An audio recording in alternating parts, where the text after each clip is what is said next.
We alive. What's going on? Welcome to episode 2 of the MangaHEADZ podcast. We're here with the usuals. Well, one of them. Alan's here. Kyle's supposed to join us later. I don't know what he's doing, but I'm joined by Vince and Simi. Say what's up to the people. Good. So, one thing we always do for anyone who's new is we always ask them kind of basically your origin story when it comes to anime and manga. What got you into the series, into like manga anime in general? Like, where'd you start with? What was the one that kind of hooked you on, and like what kept you here? And what's up, Kyle? Kyle just joined. Yeah, what's up? Can you hear me? Yeah. So I guess Simi, you go first, and then Vince, you go. God damn it, I have to go first. Watch TV or something. My introduction to anime, basically anything that I like, was actually through my sister because everything she did, I was soon to follow. So, there's a hobby shop near me called Bulletproof, and she always would used to rent anime VHS tapes, and I'll just watch whatever the hell she put on. And she always rented something new every week. But the three things I remember most, was Baki, Vampire Hunter D, and XL Saga. Hey. Kyle got hard hearing Baki. I know he did. Yo, I was more excited about that Vampire Hunter D, man. That shit's a classic. The D, I don't know about you. Oh Lord. And for manga, it took me a little while to actually start reading manga, but it wasn't until Bleach and Naruto hit Cartoon Network and I actually started to read manga. Bleach was the first series I bought an actual manga volume for. And the volume I bought was the very start of Soul Society arc when Renji and Byakuya pulled up on Ichigo and was taking Ruki. It was like, you gotta stop. And I'll never forget when freaking Ichigo thought he was on some high shit and Byakuya just gripped his snatch that blade. Just 3 fingers. I said, holy shit. And left his ass on the street bleeding. I said, wow. But yeah, and that was back in freaking kindergarten when I first was watching those VHS tapes, and here we are. All right, that's fair. All right, what about you, Vince?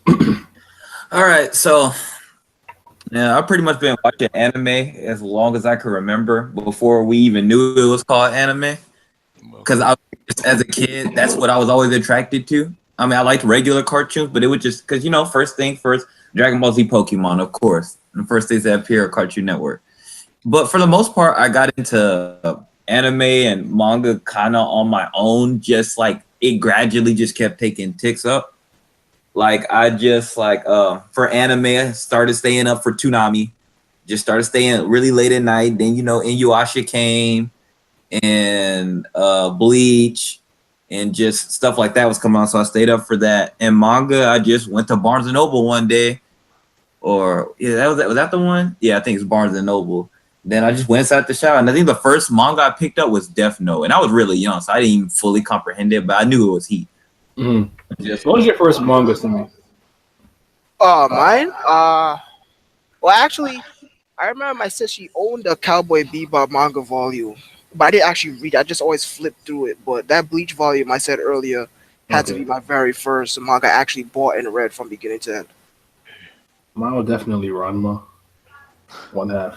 But yeah, it's okay. So, what is everybody currently watching? It doesn't have to be from this season. It can just be anything kind of recent that you picked up. It can be, and what are you reading if it's new?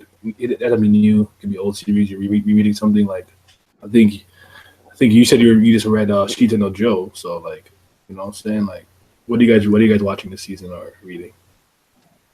I guess I'll start again. Okay. Yeah, I'm not actually watching anything from the current season, but I am watching Heaven's Lost Property. Go. Yeah, I remember seeing that anime all over the place when it was originally airing, but I never gave it a chance. So I'm finally watching it, and of course I'm watching it in the English dub. And don't matter, still go. I mean, English dubs are go anyways. Reading, as Hemming said, I just finished Ashita no Joe. And I'm not actually reading anything right now, but I guess I'll try to start Assassination Classroom. But I'm really just off of that Joe high. Hey, just wondering what tomorrow will bring. Hey, I like Assassination Classroom. It's dope. Yeah, it's actually a good modern manga, honestly. I think, it's I very think nice. I think it low-key went like under the radar because there was other shit that was more popular at the time, like when it first came out. I remember I read it from like I had read it like around like its early chapters. I thought it was so cool, but like it wasn't getting serious enough for like a while, so I lost interest. But then I picked it up again once it ended, and it just once like the teacher's like backstory is revealed, I don't know, it just really kicked into high gear. I became a huge fan after that. it's funny. That's another series I only read because there's about 3 or 4 series when they released that Jump Ultimate All Stars PS3 game, and I'm like, I don't know the fuck that is. I don't know the fuck that is. I don't know the fuck that is. I don't know the fuck that is. So I went and checked all 4 of those series, and Assassination Classroom happened to be one of them. Like, who the hell is this motherfucking yellow ass octopus looking ass flying at like box 20? I don't know. I was like, what's going on? Yeah, so for me, I'm watching Megalobox. Shout out to Dojo, 50th anniversary. Me too. I'm liking it. Like, it's not blowing me away or anything, but No. I'm enjoying it. Yeah, I feel like it started off hotter and then it simmered down. Like I was like, oh shit, this nigga Joe finna be up in here. And then I realized 1, it was only about to be like 13 episodes. And then 2, I was like, oh, it just kind of went, it's not bad or anything, but it just like it simmered expectations fairly quickly. I like the style because it's kind of reminiscent of like, the earlier 2000s, kind of like a Shine by Shine Blue and its aesthetics and stuff, and the music and the atmosphere. So it's not time consuming or anything. It's 1 episode a week, so it's not really thing like it's not killing me to watch. But I watch it with my friend. I am watching Boku no Hero, obviously, season 3. I'm watching Natsuno Taizai, Golden Kamui, and I think I'm forgetting one more. But I always rewatch like Dirty Pair or fucking Bubblegum Crisis or Gunbuster like every fucking weekend. So as for reading, I don't think I picked up anything new recently. So just the regular ongoing stuff, One Piece, Sins, Tower of God, etc., etc. So I don't think I started anything new. The newest thing I think I started, if I remember correctly, is still frigging The Promised Neverland. I think. That's that heat. That's that heat. Yeah, that's what you want. Everybody want that. All right. What about you, Alan?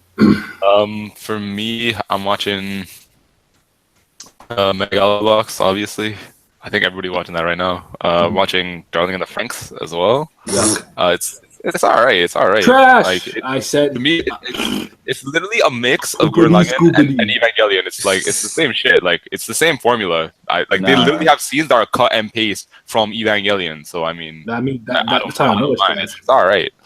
Like I can pass. I can pass it. I can give it a pass. It's fine. He's lying. Grand Crest Senki is okay. I'm watching that right now. I don't know what that is. Piano no Mori is really good right now. I love that series. Read the manga a long time ago. To hear the piano playing now is like really on point too. Aside from and I'm watching Space Battleship Tiramisu, which is this like mecha comedy. It's such a unique thing and it's so hilarious because it's only 7 minutes and like the characters are just lovable. Like it's a funny series. I think everybody should watch that shit. Aren't you watching Fumafu? Oh yeah, I'm watching Full Metal Panic too. But like I never watched it originally when it like first aired, so I'm just starting over. Fraud detected. It was taking me forever to get through it. I think I'm on like episode 6 or some shit. Shit. What taking a hot minute. What do I read? Everything new? I mean, I'm reading everything. I actually just today I finished my reread of Berserk, so I'm finally caught up again, and now I'm welcoming myself back. All right, next. Yo, chill. Yo, I'm also reading Kaguya. Sama wants to get confessed to. It's like a hilarious rom comedy. I think everybody should read that shit too. Yeah, I mentioned it in the first episode. I remember. Yeah, and obviously, like I'm keeping up with everything else. Like I don't think there's anything that I'm not reading right now. So, like to go through that entire list would take forever. Let's not do that. That's why it's a recent. But yeah, all right, Kyle. What about you? Yeah, I've been watching. All right, Vince. What about Joker? Bungo Stray Dog is cool. I like it. It's nothing amazing though, but it's cool. And the animation on point in that. It's really good. Right, and I've been reading the soccer manga Days. Caught up to that like last week, maybe like 4 days ago, I think. It's pretty cool. It has really cool artwork. Like it looks kind of like Vagabond in a way, I think. Really? It's just like sports manga. I think it's low key better than Haikyuu. I don't know. The main character is like kind of like the guy in Haikyuu, Hinata, right? Like you just offended a lot of people. Yeah, I said that boy came with that hot. Yeah. I'm just saying that's a big thing to say because that magma take down. It's good though. The animation looks horrible, but the manga looks great. But yeah, I don't know. Like it's just the main character has like a unique way of playing. He's not even that good even, but like he still is useful. Oh, you mean it's a believable series? Right? Yeah, it's very believable. Yeah, no superpower, no nothing like that. It's just straight up, action. Oh, okay. But yeah, it's overall good. The games are exciting. The main team is pretty likable. They're pretty cool. It's pretty standard, but I don't know. I just like it because I grew up playing soccer, so I just prefer soccer as a sport to other sports. So that's what drew me into it. And yeah, the artwork too. Are you reading anything? I think that's it. Yeah. Yeah. Actually, no. I started. I was reading like Tiger X Crane, or maybe it's Tiger Crane. I'm not sure, but it's like the Chinese series. Oh, okay. It's like a Chinese manhwa. I don't know how to pronounce it. But yeah. Is it actually good though? I've heard a lot about that series. It's really solid. It's total like classic like Chinese style of like telling a story, right? Like martial arts and stuff, martial arts fantasy. Oh, is it one of those like reincarnation ones? Because there are like 6 of those out there. But it's like it's martial arts fantasy elements. Like it's pretty typical, but the artwork and style is phenomenal. Like it's definitely as good as anything out from Japan. Oh.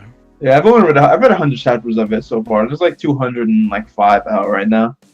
Yo, that's definitely a big thing too. That a lot of people aren't into the Chinese ones, and they're just as good, I'd argue, as the yeah, I would agree too. Yeah, like the manhwa, like I would say manhwa do a lot of good work, so I see no reason to not be reading that stuff. Right, yeah, I'm looking to get more into it. Like the Chinese stuff is pretty good. The Korean stuff is lacking to me. Like outside of the fights, because like damn, like man, like they can make some really good fights, but damn, like some of those storylines, You're offended. Like, I'm offended. What's why? Why use your? We're not gonna act like Tower of God, not Korean. Yeah, okay, yeah, of course. No blast, out of high school, all that stuff's heat. Less of the Crimson Knight, fucking all. There's like good. There's a few maybe. Yeah, they don't have enough. Yeah, they don't have a catalog yet. Yeah, exactly. There's no big following is what it is, yo. I think that's what the major issue is. There's no big following for that kind of stuff, and I mean, unless you're reading off a webtoon or you're familiar with like Korean like lit, then you're not gonna get it. You're not gonna get into it. A lot of it is mid though on webtoon. Still, it's like I'm not. Right. Honestly, I prefer like the black and white, like old school, not old school manhwa, just like the pre webtoon era of manhwa. I prefer that more, like stuff like Witch Hunter. Cavalier of the Abyss, like stuff like that. That's another classic. Yeah, I prefer that stuff, like the martial arts fantasy stuff, but like pre-webtoon era, because like I feel like the webtoon era like ruined like the older art styles. Like now, all the art styles are kind of similar, or they're just unprofessional. You feel me? Like they're not that good. I would say. Oh, you mean they're just not like very polished? Yeah, exactly. Sure. But I feel like that's part of the charm too. It depends on the series that you're reading and stuff. But like I read Hardcore Leveling Warrior, and to me, the whimsical like nature of the story really fits with the art style. Like I don't need my characters to be exactly 100%, crisp, clean, looking like Obata came and personally hand drew all this stuff, right? Right. I mean, there's a lot to be said for his aesthetic and like to have those kind of like clear shapes, clear lines, and like a clear understanding of like what is going on. But I mean, like it's not mandatory for a series. I mean, people like One Piece, and I don't think the artwork in that is that fantastic, right? Right. Have you ever seen? Have you ever read Red Storm? No, actually, I haven't. Oh, you really? Y'all need to. Y'all big sleep. Yeah, Red Storm to go. I need to catch up. Actually that powerful a series?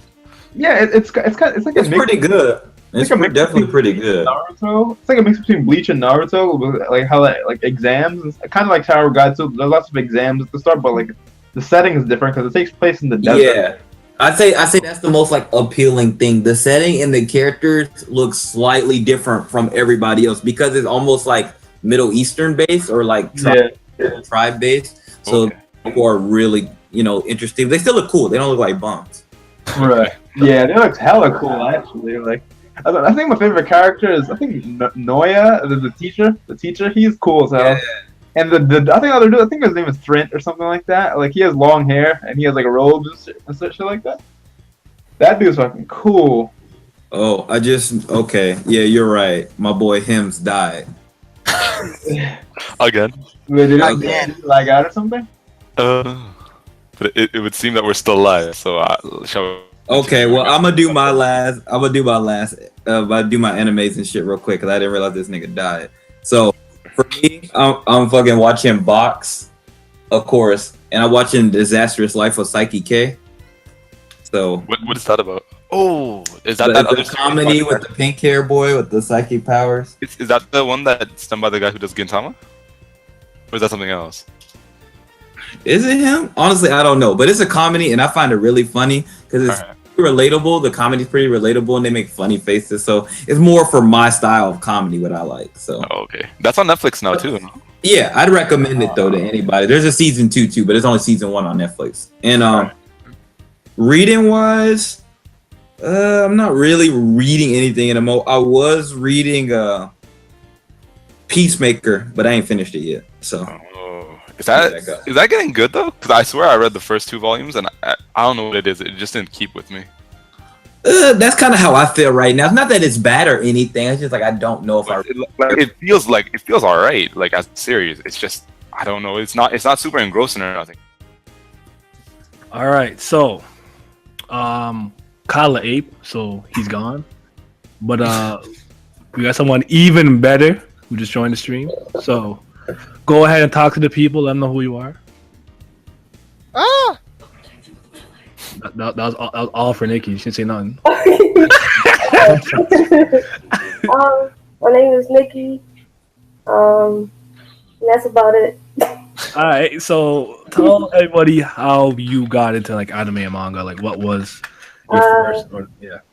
So back in the day on Adult Swim when Inuyasha was fire. Hey. Started off with that, and that was like my entryway with Inuyasha, and worked my way up. And then now you hooked. You're on that. I'm not hooked as much as I used to be. I kind of grew out of it, but yeah. And is there anything like that you're watching or reading right now that you picked up recently or you started rewatching? Nope. I just fell off the wagon so bad. Oh man, it happens. I know that feeling. I gotta get better. I'm trying. I just don't have time anymore like I used to. But I'm trying. You out here flexing on us? Damn. What am I lying about? You flexing on us. Devilman came out like last year. Okay, yeah. I love Devilman. Like that was great. But I'm talking about as of right now. Like I'm not watching or reading anything. Okay. Like Tower of God. Crybaby was cool. Go Tower of God. Go. The best part of Crybaby is the rap though. I'm sorry, that's the best part. Oh, the rapping was fire. That's fire. That should have me dabbing and shit. All right, well, let's move on to the next segment, which is basically what I call the manga or mangaka spotlight. So in this segment, basically every week you pick a writer, artist, or a series that you want to highlight, that you think people should be aware of, whether it's an underrated series, a series you just like, you know what I'm saying? Like just pick something that you think people should be into. It could be anime or manga or light novel, doesn't really matter. Who wants to go first? Me. Pick me. No, I'll go first. Dang it. Go ahead. Well, it's kind of 50-50 because I like the fact that this series isn't so mainstream because, casuals ruin everything, but... Big facts. Yeah, I want to say Zero Escape is a light novel. I mean, that I just love so much. Like, the whole series is amazing. Go. Everybody should play it, read it, whatever. But yeah. It has OVA too. Yeah. Yeah. Oh yeah, that's true. It does. But I actually would I never not watched it though. recommend- Was it good? Did anyone watch I it? would not recommend the OVA at all because it like summarizes the like first 2 hours of the game. I mean, it's all just introductions, anyways. Yeah. But still, it just summarizes like all of that into like 25 minutes. Mm-hmm. I mean, it's nice to see everybody animated and whatnot, but the VN is still the best way to go. Yeah, of course it is. Alan's played it too. Yeah. Alan's woke, by the way. He knows. He's on the wave. Hey, you know how it is. We can't be sleeping forever. We gotta be woke sometime. I still feel bad for everybody that got into Danganronpa. I'm sorry, guys. I didn't know. I didn't know it ended this way. Heads like that, yo. Those are a rough time, man. Those are a rough time. That it ended on. So sorry. I apologize. We should have stopped at Ace Attorney. I should have stopped there. I'm sorry. Wait. Nonary games too were alright until the very, very end. ZDT is like, like I don't hate ZDT, but it's just. I mean, not like, fire. But yeah. All right, who's next? Me, pick me with the guy that me. All right, Alan. I'm joking. Go ahead. Who I would like to spotlight is the vampire himself, Hirohiko Araki. Hey, Mr. JoJo. Yes, I would most definitely say that everybody has a duty for themselves to experience JoJo at least once. JoJo is really that god tier of a series. It's just ridiculous. It's awesome. It's manly. It's just everything you could want from the 80s. Just everything you could want from an 80s manga, all wrapped into one. There's violence, there's gore, there's comedy, there's nonsense. It is just god tier. It's one of a kind. Dando! Marudo! But yeah, it's JoJo's something I will always never stop recommending at all. I think I read it was 2012 when I got into JoJo, and I read all 8 parts in a week plus watched the part 1 and 2 anime. I was like on some crackhead shit. I couldn't stop. I didn't even really go to class. I would keep it real. I got to JoJo back in freaking 6th grade. Oh shit, you were early on it. Yeah, I was freaking reading part 1. I was like, dang, it's kind of serious. He just kicked this guy's dog in the mouth. What the hell? But yeah, freaking. I've been with JoJo for a long time. It's just as a series I always carry with me. It just fucking gold.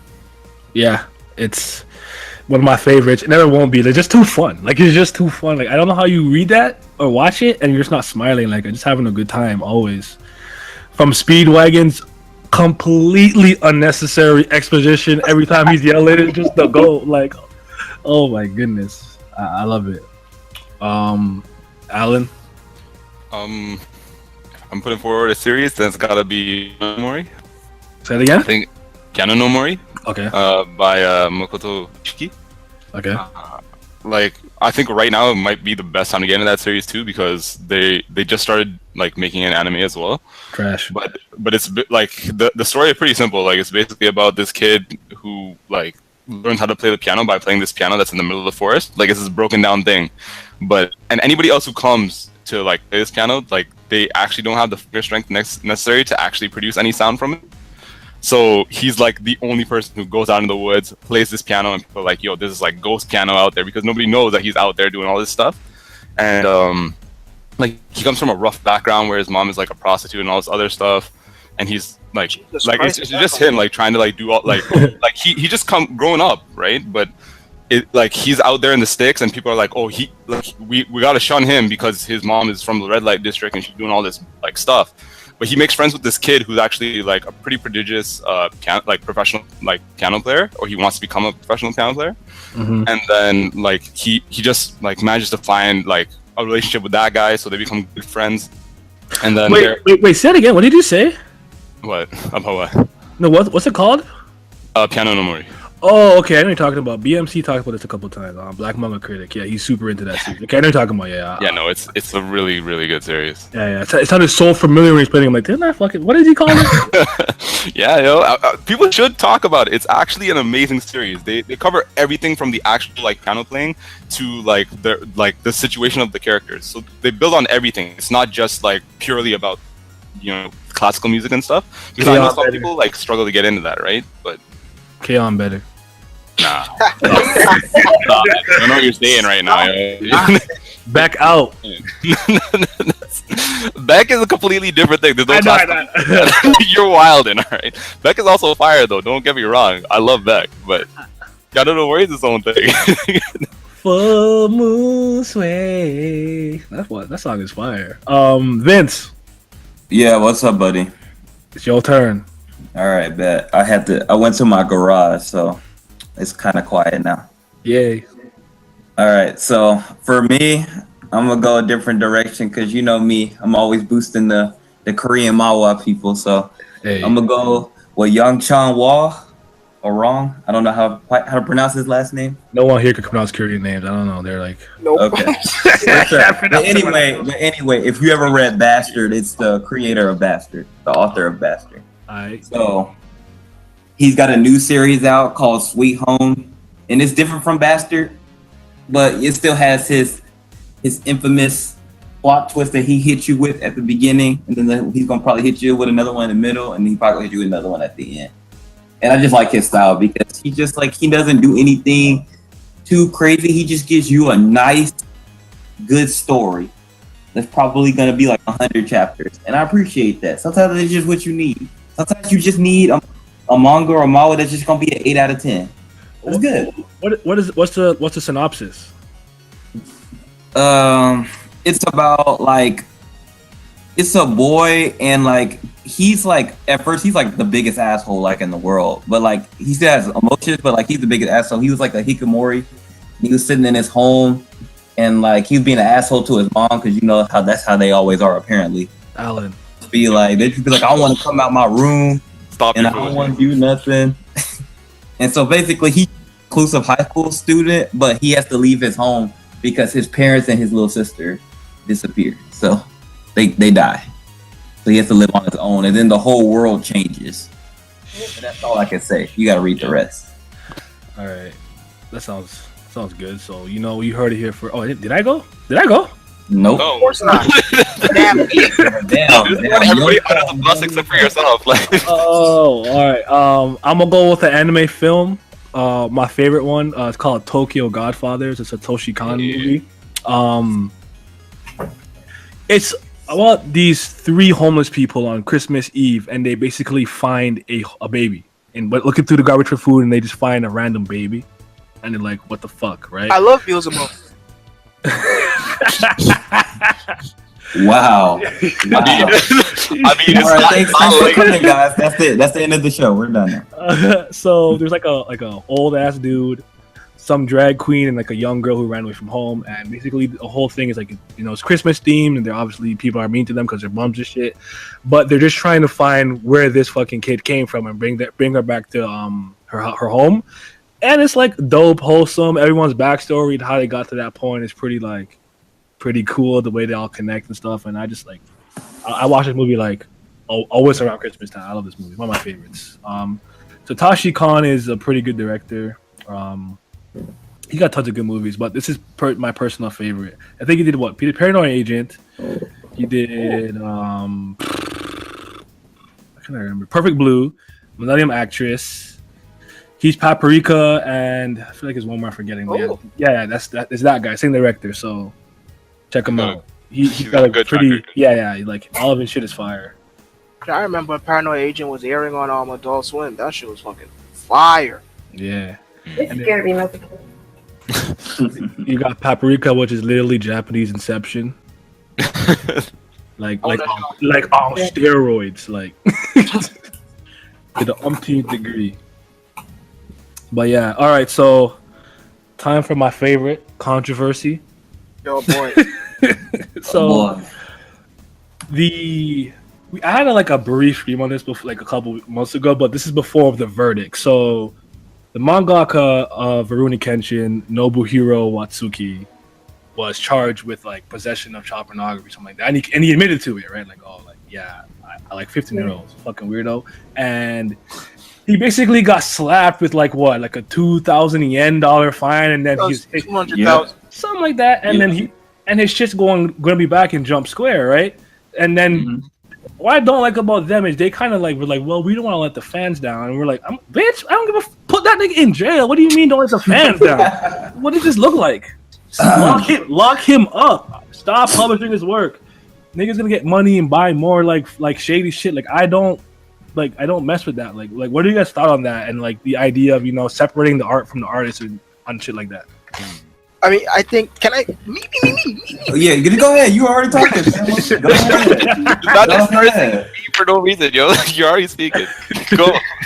But that's actually a funny thing that you say about separating the art from the artist because let's talk about something else. For example, talk about wrestling. For example, because as you know, wrestling has been around for fucking ever, and since it's been around for fucking ever, it has a lot of history in racism and whatnot.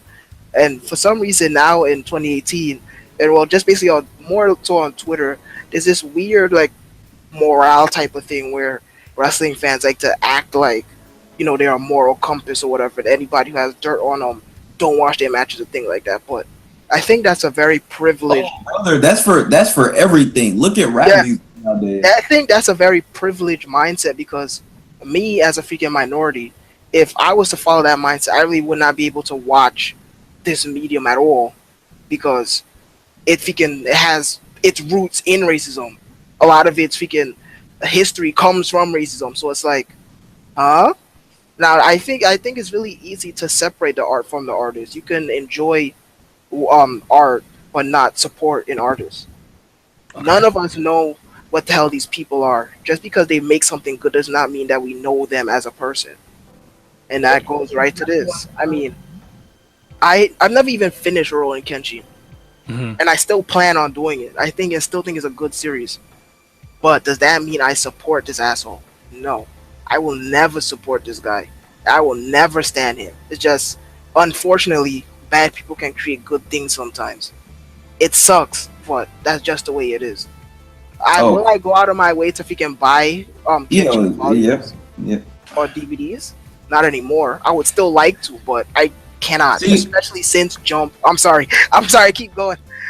Especially since Jump has not allowed him to continue writing, so now he'll continue to get money.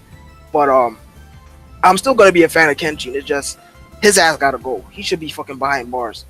I feel like now that you said that though, I feel like in this medium, it's a little bit easier to separate it more than it would be for something like rap music. Because in rap music, the always excuse is, okay, but if you you don't support him, but if you stream his work, he's still getting money. In this one, you can like the manga itself, but you don't never have to buy that hoe. You don't never have to buy none of the DVDs. You don't never have to buy anything. You can literally read it and be like, oh, Rurouni Kenshin was good. It's a good nostalgia series, but I'm not buying that because, the fucking creator is a pedophile. Exactly. Like, for example, freaking Michael P.S. Hayes is one of the greatest tag team wrestlers of all time, but he's a fucking racist. That doesn't change the fact that he helped build American wrestling for what it is today and whatnot, but he's still a fucking racist. You can enjoy his work, but to me, I feel like it's way too damn hard to be tried because we're from the West. We have a higher sense of morality and sense like this, and this is like a really big thing. Like this, like we let a lot of things slide already. We let people, beat niggas up go. We let murder go because we be like, oh, he ain't murdered nobody I know. Like in certain mediums, we'd be like, oh, that just shows like how real he is and shit like that. He can really speak on it. Selling drugs, well, that stuff go. But it's just like we get to a certain medium. We're like, oh, pedophilia, you're crossing the line now. Mm-hmm. But yeah, that's just like, it's just always a moral thing. And it's just like, nobody here supports that shit. Nobody, like, if you see somebody support Rurouni Kenshin, I don't think nobody out here is going to be like, oh, what he did was perfectly fine. No, we all know it was big trash, like, not even close. Like, we probably, like, want to beat his ass if we saw him on the street. But it's just like trying to completely separate, trying to like combine those two things together. I don't think it's just something we can do because first of all, it already exists. If it was an ongoing thing, you could just drop that hoe right now. Yeah. But the fact that most of us have already read it and have already involved ourselves with it. Like you can't all of a sudden act like it never existed. I think that's just too hard for us to do. I think like with me, like my issue when I first heard about it is like I don't know. Like I probably was overthinking it just because I bought volumes and I bought the anime, right? Like I have Trust and Betrayal and shit, and I was like wondering like, did I just fund this nigga's pedophilia? Like, you know what I'm saying? Like that shit had me fucked up for a little bit. I was like, that's not cool. Like I didn't like the thought of that, like of my money going to something towards that. But there's like a lot of people who are like they don't care. They're like they think that he didn't hurt anybody because he's watching it, but he's not participating in it. So they think that he's not hurting anybody. So like, now that's hypocritical. See, now that I don't agree with. That type of mindset. Well, niggas would not. They're only giving. See, now that's the part where people are only giving people a slide because that's a series that they're liking stuff. I guarantee you, if that was a rapper or if that was somebody they didn't like, they would be letting everything fly. They'd be like, "Don't buy his stuff. Don't do anything." Now that's something I don't agree with. What about you, Alan, and Nikki? You guys been quiet. I was listening. So like, I mean, for me, it like depends on the level of it. Like with music, I can separate it a little bit more than I can with, manga or anime, but in this sense, it's kind of more like I would rather not support it at all. Like I'd rather not have anything to do with it. Yeah. But I think that's being a little bit more biased because I wasn't a big fan of it growing up.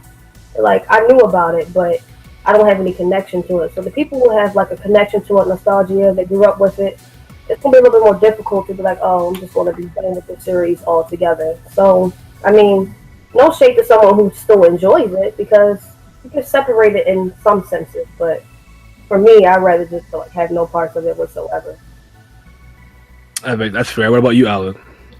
For me, I've been studying business, so as far as I'm concerned, like it doesn't make sense that he's like out of jail after paying such a small fine. So, like, if it were up to me, I would be like, no, you're going back to jail and you're staying there. Like, cultural difference, man. This kind of stuff, right? I mean, if somebody does something like that kind of wrong, like, why? Like, as a company, why would you support that in that way?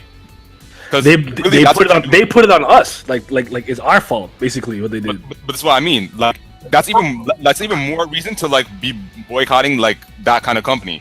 Like you're not trying to back people who do those kind of things, right? Because frankly, the mangaka, the people who are working there, those are the people who speak for the company, right? So if somebody does something wrong, then like somebody has to be held accountable. Like if we just keep pushing it around and we're like, oh, well, we're gonna stack on the fans, like. What do you mean? Are the fans the ones who like pay you guys to like do these things? No. So why would you go around doing this?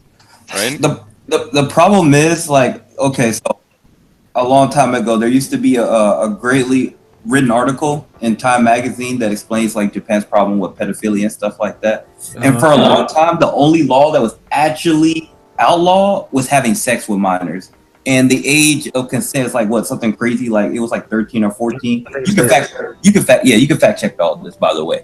Just don't take my word for it. Go look it up. Go Google it. But it's just like owning lewd pictures and like taking pictures and all that shit. That shit was acceptable for a long time, up to like recently, like really recently, like 2010s. So like I don't want to blame completely Japanese because I'm pretty sure some of them don't find that shit acceptable and shit like that. Yeah. But it's like they let it slide and let it go for so long and it wasn't a big deal. So nigga was already doing that probably forever. And now, it's only outlawed because they caught him. And one reason they only gave him a slap on the wrist is because it's like he probably already owned all that shit before. Yeah. And since they just made new rules on it, they don't really have like, a kind of a guideline of how to judge it yet. And because the way we over here, because we're just like, no, not at all. Like everybody in the West is like, no, you need to die for that. That's how far we go with it. You're scum, you're dumb, but they don't see it like that. Yeah, because the age of consent is already so low. At the end of the day, it comes down to the cultural values, right? Everybody has a different thing kind of going on. Like here, we're obviously gonna feel that way because like that's how we're raised. Like that's the kind of like that's the level of morality that we get taught. So over there, like I guess they don't experience it that same way, right? So over there, maybe like a lot of like less stringent. The best we can do is what we do here, right? Yeah, I was gonna pick up on that topic about the cultural values thing, but it just goes to show that I just lost a huge amount of respect for not only the country but the brand of Shonen Jump and Shueisha and whatnot for letting this slide and whatnot. I mean, you can't change your history and stuff. You can't change. I mean, you could, but it'll take a long time. But we're talking about years and years and years of history and culture and stuff. But just seeing that them as a company, them as a brand, completely just slap it on the wrist is just. It really makes you question: do I really want to fuck with these guys anymore? Right. Because I feel if they let him run, then we have no idea who the hell else they'll let run. Yeah, it's probably not happening though, and like this is probably just the first thing that was really out there, but you know it's kind of impossible to cover this one up. But this could have been like a cycle of many people, you know, doing shitty things. Right. Yeah. Exactly. You don't know how many people, because like an American company, you know, real quick, you do anything wrong, and it gets out in the public, they cutting you off. You drop all your sponsorship gone, everything. You ain't getting nothing. Didn't the Toriko mangaka go to jail? Yeah, but he came back. He was in jail before he started writing. Oh shit! Okay. But I still don't know the reason why he was in there. Neither do I. Yeah, I'll look it up, but I don't remember either. I don't think it was something like this though. I don't know. I wouldn't know. I don't even know his name, to be honest. Yeah, I don't even know his name. So, I read the whole shit. But I mean, I don't. Anything else you guys want to chime in? I don't want to stay on it for too long. But anything else? I think garbage. we covered everything. Oh, Yeah, okay. facts. Yeah. All right. Well, this was supposed to be like. Never mind. Sorry, it was just as bad. Damn near. Oh, word? What was it? He was arrested and convicted of violating child prostitution laws, including paying a 16-year-old $80,000 to have sex. What? Huh? What? I just read you that shit verbatim. That shit is crazy. Oh Nah, my I'm not finishing goodness. Toriko no more. Yeah, Toriko is canceled. Canceled. like it already was, but like extra canceled. Super canceled. See. Okay, we're not gonna go too deep in that. I'm about to make y'all cancel a whole bunch of shit. Stop. Yeah, don't stop it. I can't do it. I can't hurt y'all like that. I'm gonna stop work. Oda is a saint, I believe. All right, so You got an afro. so this is supposed to be Kyle's segment, but he's studying, he claims, and I don't really want to talk about this, but I guess we'll do it anyways.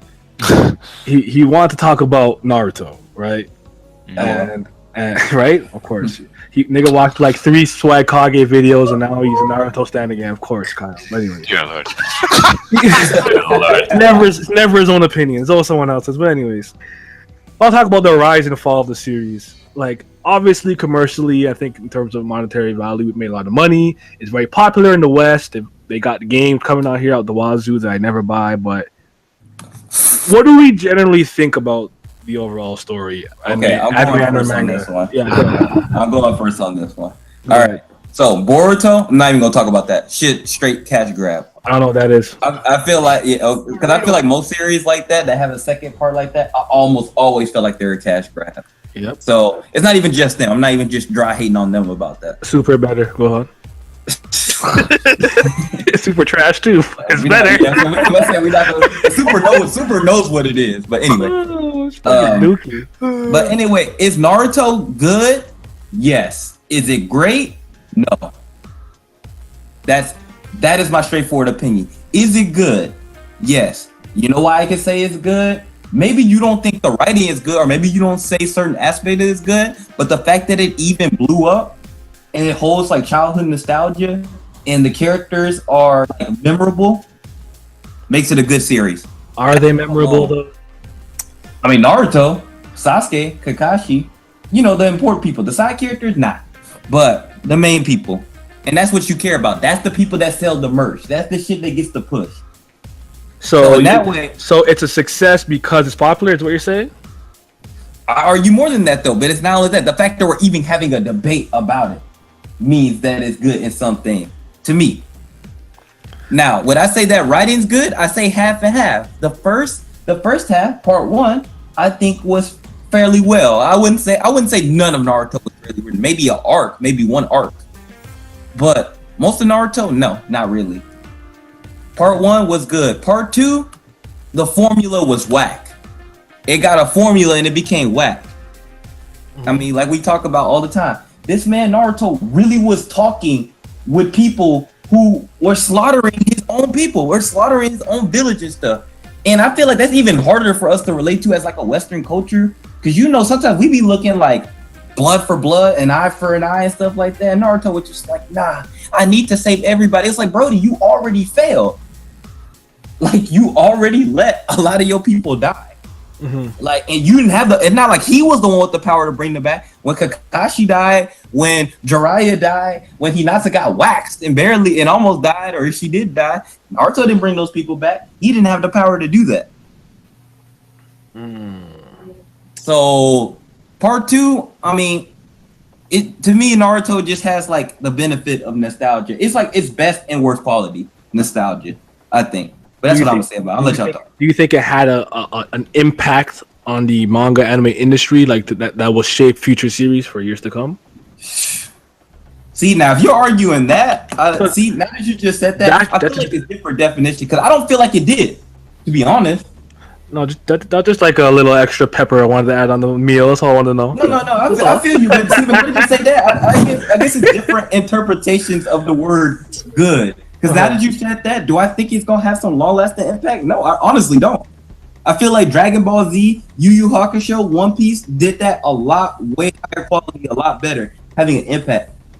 Naruto, I don't feel like has that impact. Mm-hmm. I really don't, because it's not like there weren't characters already like Naruto in existence. All right, so what about, who wants to go next? Who wants to talk shit? You want me to go? I'll go next then, I guess. Bomb.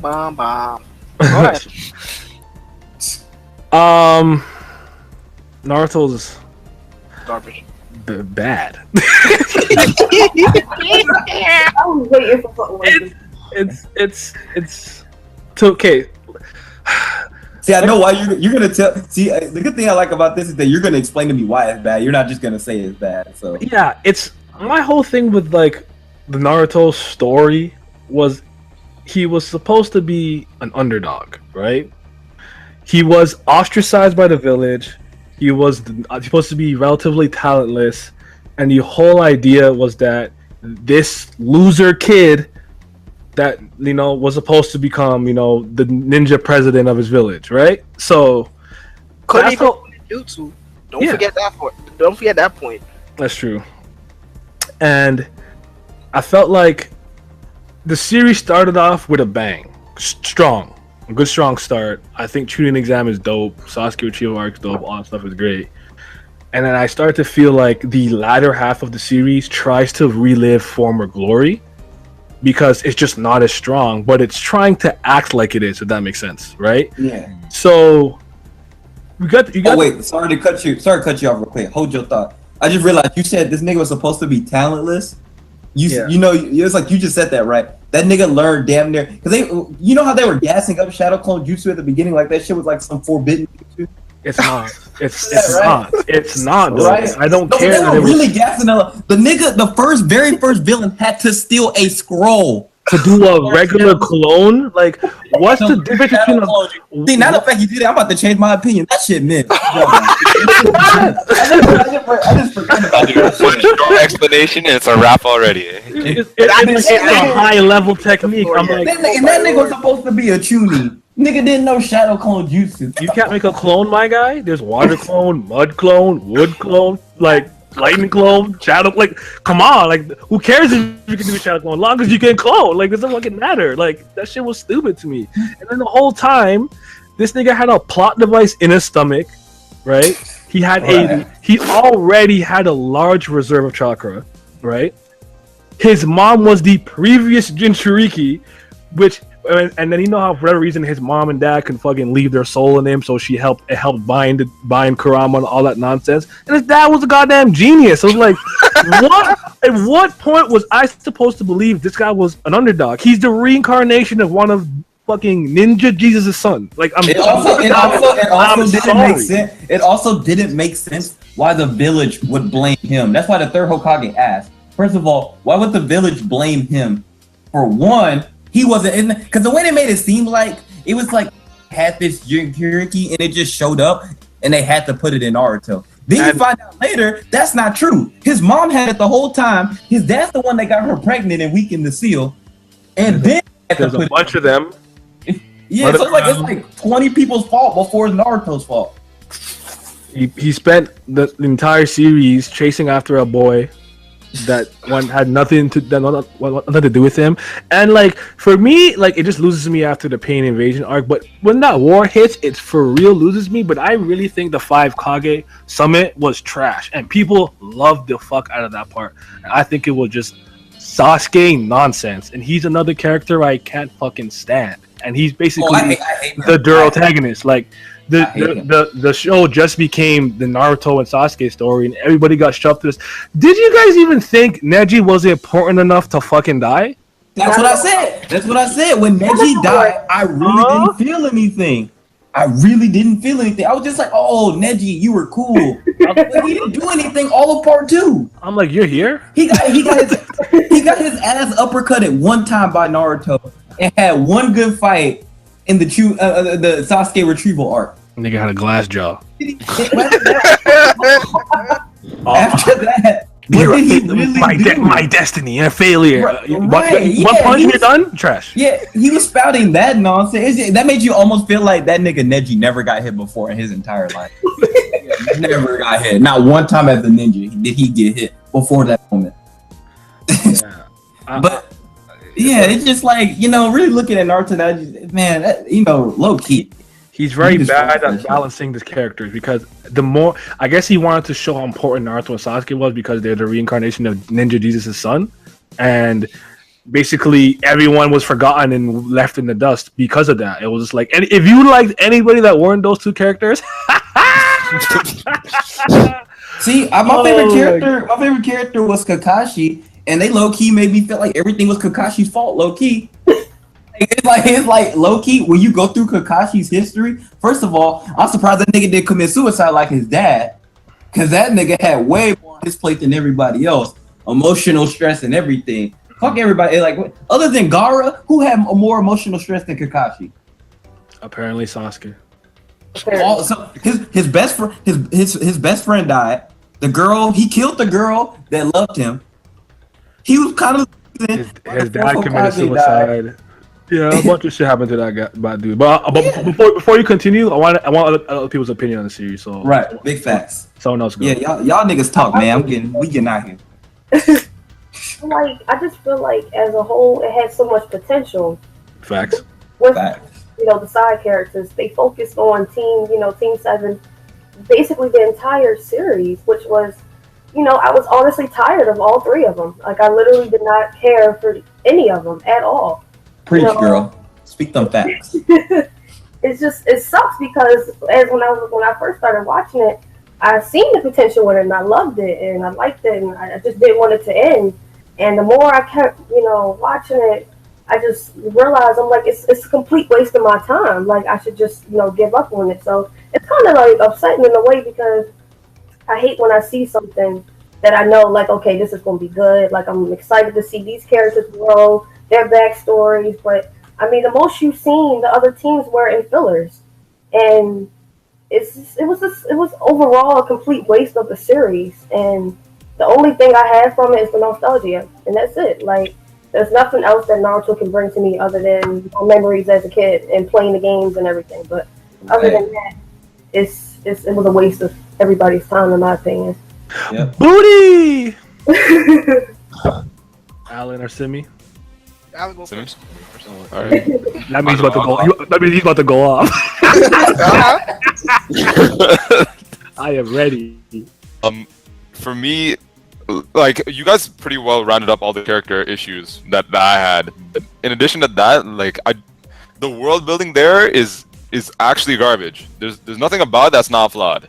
Yeah, it's half-assed, like, definitely. Because when we start out, like, it made sense. We had, like, I guess a school kind of for like ninjas and whatever. They have their own village. Sure, like, it's hidden in the trees. That's cool. But then the only time that we see normal people is that one time with like where they're hunting down Zabuza. Like, they're trying to help that bridge maker, right? Like, okay, so he's a normal person. Tell me, where did the rest of the normal people go when they started this, like, giant, like, ninja war? Like, are everybody else asleep? Like we evacuated the citizens, bro, underground. You don't remember? The citizens, but that's what I mean. Like, it's like the Ninja Society is like a shadow network, more or less. Like they're not in charge. There are the actual countries that are in charge. Like the ninja aspect of it is that they're like a side branch. Then they became this big thing, and they just started taking over the world. I'm like, if everybody was this broken in the first place, why are the ninja clans not ruling the world in the first place? Like, there's no reason for you guys to be shadow ops of any kind. Just be openly ninjas. You know why? Because the second Hokage was like, "Fuck all them clan niggas." That's why. That's some bare foolishness, though. Like, by the way, he is garbage. Toby Ranma, he died to King Kaku. Trash. He is whack. I can't believe they hyped this dude, but I did this dude to that dude too. And he died to two whack ass niggas who ate some fucking kurama meat. Stop this. Stop. Why would you share like an exam like that? Why would you bring in people from other countries to do this stuff like all together? How is that better? Like, you're just exposing fans to one another. So what is the point of being an espionage group then?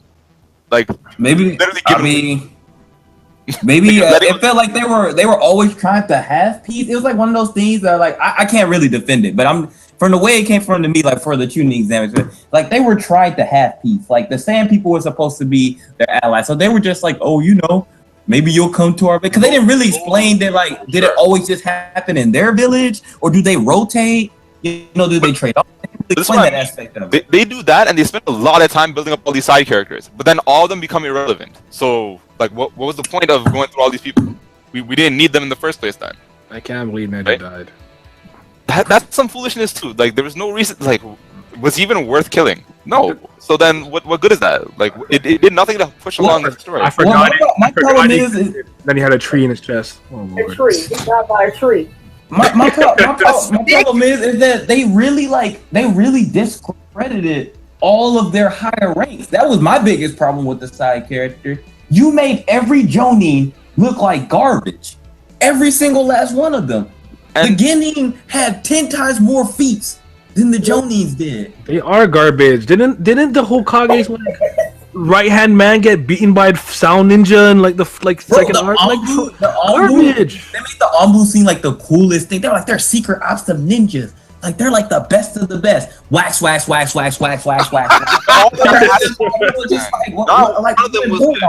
and then tell me why the Jinchuriki like couldn't hold it down either. Like all those people off screen slapped. Yeah. Like, by two niggas in their organization who aren't even close to being the strongest. Fucking. So I mean, like, don't lie to me and tell me that you have all these powerful people out here when everybody's just getting waxed, like off screen. Like, what good is that to me? Like, I'm not invested in the story anymore.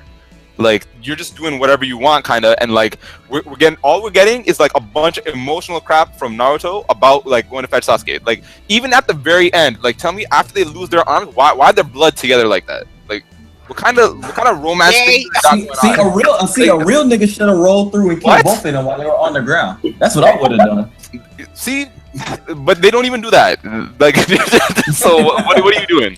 All right, it's actually just foolishness. I'm gonna let Simeon go in a second. I just want to say this: the thing that gets me the most is like those two are so busted. And Boruto tried to be like, haha, Naruto was dead. I'm like, stop it. I just closed the box. I'm like, I'm not reading this. Are you kidding me? That was the first line. Haha, Naruto was dead. I'm like, who possibly killed him? I saw him. I saw somebody slice the moon in half, body him into like out of orbit, and he got back up. Like, no, stop. I'm not doing this. There's no fucking way. All right, go ahead. Oh my lord. Where do I begin? Here we go. Naruto's garbage. Period. They're way more bad than good. Like, because you say part 1, part 2, but you could hardly consider when they was kids part 1. Well, yeah, y'all just changed my opinion now. Whole conversation.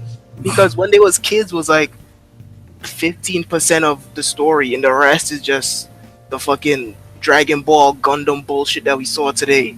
Yeah. It's really bad. But let me talk about the good first. Naruto was one of those series that started out really strong. I mean, well, the first red flag actually was ninjas are assassins, right? They're supposed to work in the shadows. Bright orange jumpsuit. The main character has a fucking orange jumpsuit. Loud as all the world. He's loud as shit, and his hair is as bright as a fucking light bulb. I don't know what type of ninjas you're working with here, but as you can see just from the start right there, the ninja thing is a gimmick. It's not even actual backdrop for the setting or anything. That's just a gimmick. But still, they were still good to be had. They was trying to build up taijutsu, ninjutsu, etc. The different groups, the different teams, all the different kids and their different abilities, the different arts. All that was fine and dandy. All of that was actually great. At the moment when that stuff out. And that's one of the main reasons why it's so garbage, because everything that was good in part 1, Kishimoto literally threw that whole out the window.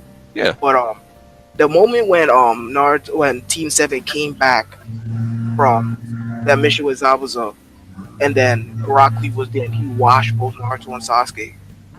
And then both Sasuke invented a move based off of Rock Lee's move, and then Naruto invented a move based off of Sasuke's move, which was off of Rock Lee's move. And they was building up off that thing of these ninjas developing into who they were and what type of ninja they would be, all to just throw it out the window. I mean, the entire Chunin exam is rendered completely useless because ranks mean absolutely nothing once Naruto leaves for 2 years.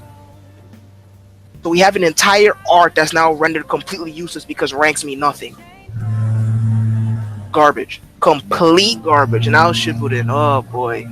I mean, well, Shippuden is only the way the anime use it to separate the two series, but it's just called Naruto all throughout. Same thing with Dragon Ball, but yeah, Shippuden was really when it just started to fall. Really started to fall off. That's when they started to show the rest of the Akatsuki, you know. And as us who has been following from day one, it's like, okay, cool, because you know Itachi's cool, Kisame is cool, so the rest of the Akatsuki should be cool, right? Wrong. Oh my lord. Everything off screen. I mean, people like to complain that freaking One Piece does things off screen. Nah, this is really bad. I mean, everything off screen. All the Jinchuriki off screen. Are you kidding me? Every single last one of them off screen. They got more screen time in a freaking video game than the actual source material. Agreed. This is ridiculous. Actually, sorry, not to cut you off or anything, but why are they always making friends with people? Like, why can nobody ever stay a villain properly? See, like, that's why my is everybody problem. a good guy suddenly? Like, behave yourselves. Like, let me. Goku is one of the most good people. He's pure, and that nigga kills people. So why couldn't they kill people? Like, I didn't come to read this manga for the talk no jutsu. That's not what we're here for. I really couldn't believe he talked Pain out of his ambition. Right? Oh my goodness. Like you've already gone too far at that point. He's like, right, you know what? Exactly. And when somebody believes that strongly in something, unless they made a grave mistake, they wouldn't change like that. Unless he accidentally killed Conan or something. Maybe then you could convince him. But he didn't kill nobody who was worthy of caring about to that extent. He was just like, oh, I see Naruto's will and stuff like, what? Hell no, kill that nigga too. Pain was literally carrying a grudge since his childhood. He carried that grudge until he literally killed his mentor. Jiraiya was both a mentor and a father to him, and he killed him in his own blood. And Naruto could come out of nowhere and play the role of Jesus and talk him out of it. Listen, It's like his father, so. I mean, Pain already destroyed the entire Lee village. Destroyed it. I mean, it's literally gone. It's literally just rubble. It's just dirt on the floor. Kakashi's wax. Shizune is dead. Hinata is like 2 seconds from dying. Literally all your friends, the entire home is destroyed. And you, oh my lord. I'll talk him out of it. I don't understand the type of character that Kishimoto was trying to make with Naruto. Was he trying to make him Superman or something? I don't get it.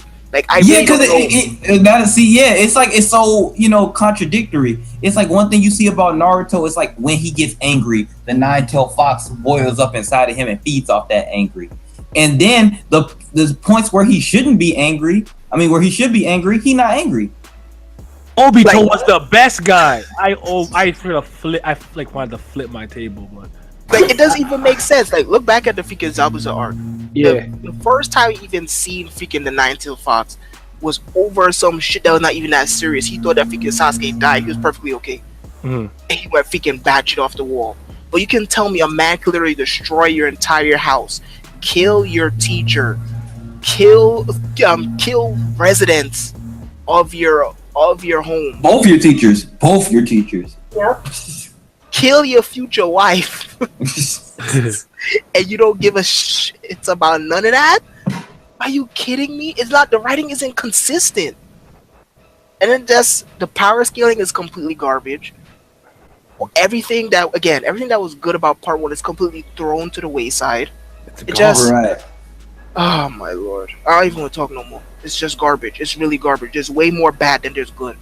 And the fact that we have a sequel and it's still ongoing, I don't want to see nothing Kishimoto ever again in my life. Yeah, like what could they possibly be doing? They already beat like literally aliens. Like literally everybody on in Narutoverse is like part alien because Kaguya was an alien. Yeah, see, that's what. See, I said that too. I said, when did this stop being about ninjas?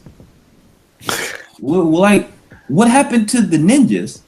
There's there is none. They just hear some powers and they're true seeking orbs and like I don't know, Susanoo fake mecha energy. I don't know what was going on. Listen, like even the fact that like Boruto doesn't even make any sense because Naruto is still alive, so there's literally no danger. Naruto's literally Jesus. Remember, he's dead. Someone killed him. Someone managed to defeat him. I don't know who. Yeah, and his son's really the most ungrateful bastard I've ever seen in my entire life. That nigga's a bastard. I heard his son's broken too. Like he has like probably two chakra natures. He knows gentle fist and all kinds of nonsense. Something like that. Nah, that's not it. That's not it. That's not it. Yeah, you're right. I don't even know why we reading that shit no more. Let's not talk about it. I legitimately like that in Bleach. It came to a point like I just was like I put way too much time into it to not see it. At least Bleach ended that shit. I think I'd rather a Bleach sequel. I swear I'd rather a Bleach sequel. Stop this. That too was also nonsense. We can't get into that, yo. We can't get into that. We'll be here all day. Do you have anything nice you want to say about Naruto? Actually, yes, I do. Because to answer your question that you said earlier to Vince about do you think Naruto will impact or will have an impact on future series? And my answer is unfortunately yes. Yes, the hell he would. Which ones that's not Black Clover? I was just about to say that. It's been around for 20 years, and I ain't seen no impact of it yet. So that's no. Other than Black Clover, there's something similar to that in Digimon as well. So, but Digimon came first. Did it? I thought it was after. Around the same time. Digimon, I don't know actually. I think Naruto came first because Naruto was 99. And Digimon I think was 2000. Oh, hold on, big fella. See, now I'm about to go look up the facts. See? The power of Google. 97 and Digimon is like 1999. So there's a 2-year gap between them. So there you go. So you couldn't have influenced it that much. But freaking it doesn't count. You still have a similar dynamic between like, Tai and Matt. Okay, but that was early. That's before how trash it was, though. Nah. Naruto must have had like maybe 100 chapters. Maybe. So not. Yeah, he couldn't have influenced him that much. Maybe he was just and when in the year did it come out? Like October? That don't count. That's not a year. Yeah, I'm just saying. It's a touch. Something is there. Something is there. But alright, it came first. You got it. But yeah, Black Clover is really the big example of Naruto's impact, and I hate it. It's a new age. It's a new age, right? So yeah, and y'all don't like Black Clover. Nobody does. For the I sure shit don't like Black Clover. More like set the tone for like when the big three. Everybody talks about big three. What's going to be as big as Naruto? In a sense, I don't think it's like people want something just like Naruto, but they want something to be as big as Naruto. So it's not so much in the sense of like, Black Clover is just like it, and people want something that's gonna be just like Naruto. It's more in the sense of we want something as big as Naruto, because when Naruto was on, it was hot. Everybody was on it compared to right. and everything. So I think it's more of the sense, will something ever conquer that other than DBZ and Naruto or One Piece? You're right about that, but at the same time, even if it does, we're not gonna be able to understand it because we're too old now. We're gonna be like, why do you kids like this? This is garbage. Yeah. But the crazy Like, thing is, Black we're gonna be Clover the old is people. fucking Naruto. Like, you read the freaking first few chapters, and that shit is Naruto, and it's sad. I understand the appeal of wanting another big three because, regardless, that's exciting. Yes. People want to see. See, but we're three not gonna giant have series. that though. We're not gonna have it though. It's gonna be the 10, 11, 12-year-olds coming up reading it that's gonna decide that. We're Yeah, not most gonna definitely. have no decision. We're not gonna have no decision and impact on that. Because we're gonna see this, we're gonna be like, what the fuck is this? Yeah. One That's Piece definitely out. So See, we that's don't- shit from your, we- that's shit we from your just- we childhood too. we just need the great one, not a big three. The great one. One Piece out. One Piece out. Okay.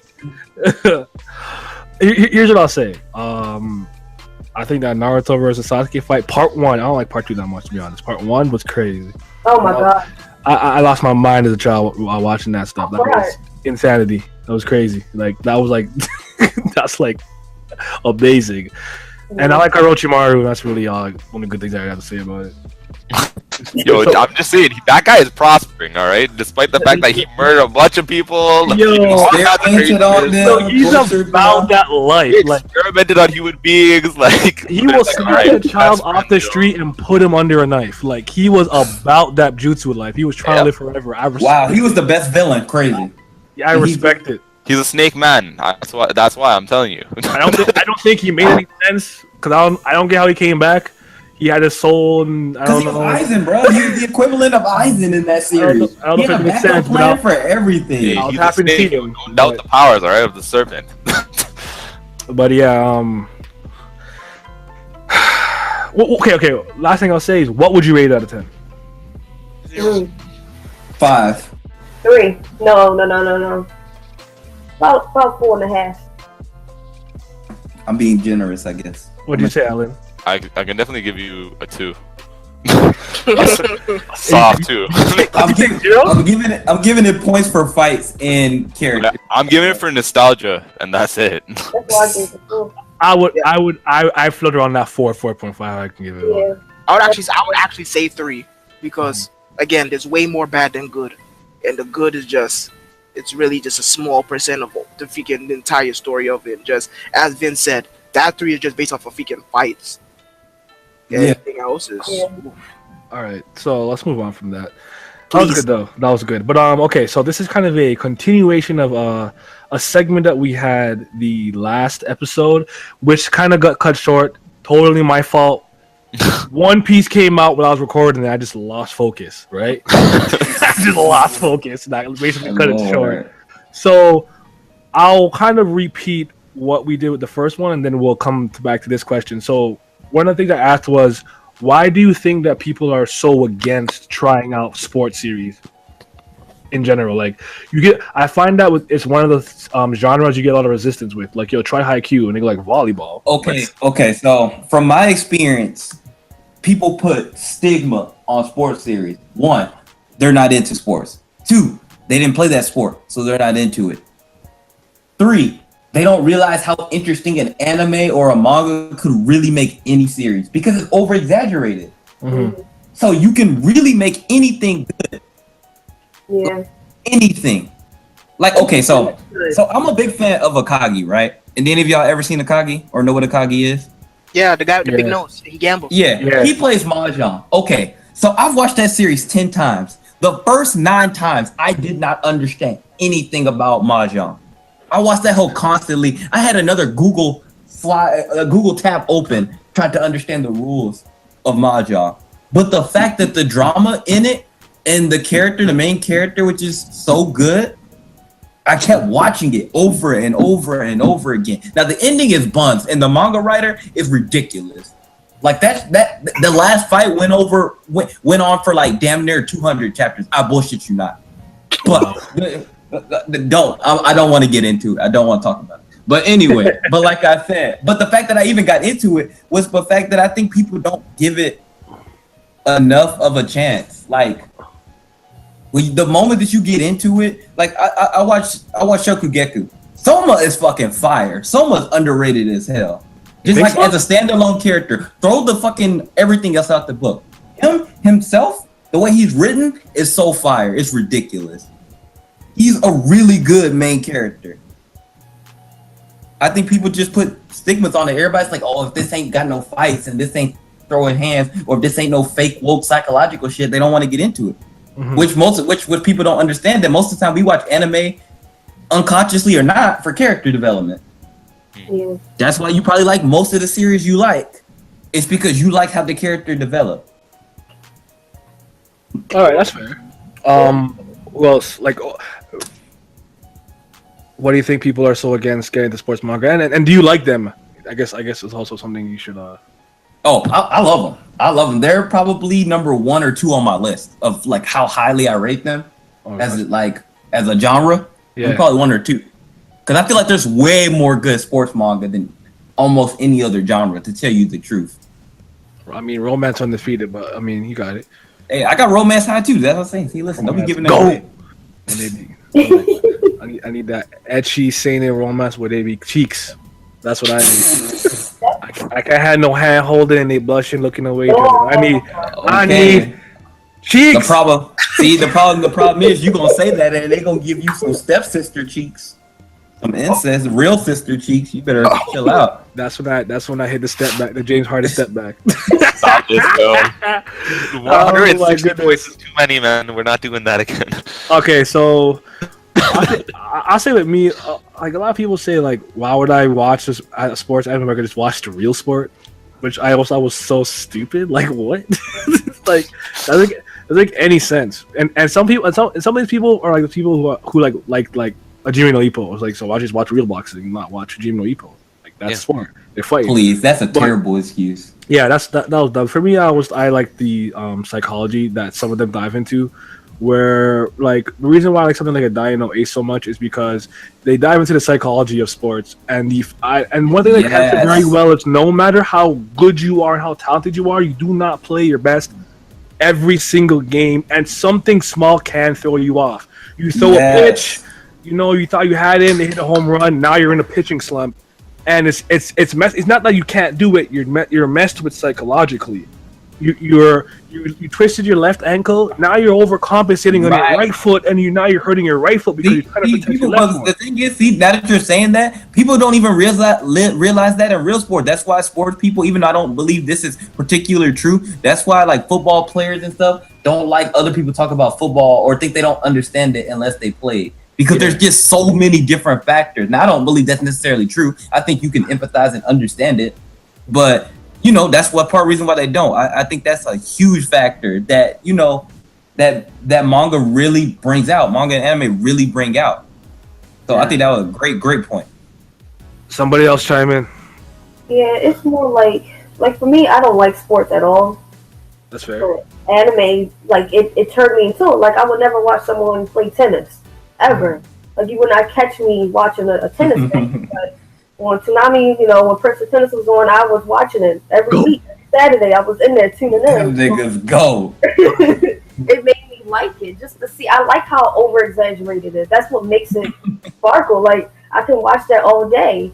So, in that sense, it was kind of like, I haven't watched many sports anime. Like, it's literally just Prince of Tennis and Haikyuu, but those two right there, I was hooked. Like, I didn't want to stop watching, but you can never catch me, like, in my room watching a sport, ever. But when it's over-exaggerated and, you can actually hear the inner thoughts of each character while they're playing during their matches. You can see their facial expressions, the English, everything. It just makes it, you feel like you're in that match at that moment. Like, you feel like you are playing. And I don't get that when I watch real sports at all. It's just like, it's complete. I don't understand the hype over it. But in this sense, I get hyped for it, like I'm in the crowd. So it just brings more emotion for me. I feel that. I actually like that you said that, because then you're kind of coming from the complete opposite spectrum that I come from, because it's like you like sports are dumb, but this is dope, right? Where I was like, I literally been playing sports my whole life, plus I like sports. Right. I think it's dope. Like my perspective is just different. So it's interesting to see like you come from that side. Yeah. All right, Alex, Timmy, what do you two? For me, I like sports. I'm bad at sports, but I like sports. Me too, bro. Me too. But the thing is that, like, when it comes to a manga or an anime about sports, like, there are so many things that are in that. Like, a lot of times, like, because I'm bad, I guess, like, it's difficult to get into a sport. So I don't necessarily know all the rules. Like, people just say, like, all right, you grab the ball, you run. Like, you do this, you do that. So, like, it's simple stuff. But then when you read a manga about that kind of stuff, when you watch an anime about that kind of stuff, there's a level of, like, depth they give you that you might not get if you're just, like, a casual player or somebody who just does it for fun, right? And a lot of times too, like, they don't just focus solely on the sports. A lot of times it's about the characters too and the life that they're living outside of sports as well. Yes. So I think, like, that's always really interesting and, like, fun to watch as well, because sometimes it's like there's lots of, like, romance things going on, there's lots of slice of life things going on, and it's not, sports is definitely there, and it's a major focus of, like, what is happening with the characters, like, life at that point in time. But, like, that's not the is all and end all, and, like, it's that idea that, like, okay, maybe, like, they're not going to be in sports forever, but, like, there's more to life than just that. But Right. This sport as well is a really good time, and so people should have fun with it. Yeah. And you see how the outside factors affect them in game and vice versa. Yeah, exactly. That too. That's a big part of it too. That I feel like a lot of people just like they tend to just cut out a lot of the time. You, Guy Davy. I love that gimmick so much. I'm so gonna run with it. But I actually want to answer the question first of why is there a resistance to people getting into sports anime or manga. I was actually looking at a thread on the Very Cursed Mouth, and there was a thread asking which genre do you tend to avoid the most, and a lot of people said sports, and the reason that constantly popped up for that was something completely something completely unrelated. It was Fujoshis. So Wow. so sports manga and anime has actually been branded with Fujoshi so much to the point where people do not want to try them at all. People really let them affect their whole thing. People be making gay stuff about everything. What the fuck? Yeah, but for sports, anime is the worst. So it's so bad to the point where people think that there's actually gay content in these sports series. Now, is that being transphobic? So like free. But even that free is not even gay either. No, I'm just saying. But I'm just saying that would be like the most example of it. Yeah. Even though they're just like really good friends, it's just like if you force yourself to keep seeing gay tendencies, you keep over analyzing it, then you gonna see them. Free go. They're not there. Shit, fire! It turned me off from. I will say that I did get kind of turned off from free. I never did watch. Yeah, me too. That's why I kind of. It's like I hate that they let them do that. But at the same time, for me, free was just like I'm not into swimming like that. I got a buddy who's really into swimming. Water, baby. I'm in the water, baby dolphin. Stop. I hate you. So much. Honestly, I didn't notice until someone pointed it out to me. I swear to God, I was watching it, enjoying it, and someone pointed it out to me. I'm like, why you do that? See, yeah, exactly. That's why I couldn't do it. Yeah, I couldn't even point it out. I never would have saw it if somebody didn't point it out. Yeah, but yeah, it was in your face. Yeah. But besides that, now on my personal thing, do I like sports? Yeah, but do I go out of my way to watch sports? No. What I more like combat sports, since I'm just a freaking meathead. But I do very much enjoy sports, especially combat sports, and sports manga and anime is the exact same thing. As we all said already, it's over exaggerated. It puts a more heavy emphasis on not only the rules but the techniques, the players, their mindset going in, their outside life, and it's exciting. Period. They make you follow a team, and they make you want to see that team succeed. Mm-hmm. They show you the team struggling and succeeding, failing and winning. It's honestly a great. It's one of the best genres out there because it is so heartwarming, and it's always a great experience. There's serious ones, there are comedy ones, there are ones that are more casual. But about one that I like the most, well, a lot actually, Karate Shokoshu Kohinata Minoru. It is a combat sport, but martial arts is still a sport, and that manga I really like it a lot because they should have more sports side of it. It goes to show just how deep martial arts really is, because people like to complain that oh, why does Minoru lose all the time? Oh, he's whack. He's not a good MC. Ippo better. But you have to take into account that Minoru started learning martial arts when he was in fucking college. By the time the series gets to the point where he's fighting in televised tournaments, he's fighting people who have been training since they were kids. Right, exactly. It doesn't matter, and he's not even a genius either. It doesn't really matter how much he trains or anything like that. These people have been training for years upon years upon years. And even though he's getting better himself, the people that he's facing are continuing to get better. They don't just stop training or whatever like that. And they continue to get better from that time, from when they was kids onwards. Yeah. So it's just very good. It shows, and it just goes to show how deep martial arts really is and whatnot. And it's just an absolutely fantastic time. And I would always recommend sports manga and anime to anybody because they're really the best. And they actually make you have an appreciation for different sports that you might not have liked. Absolutely.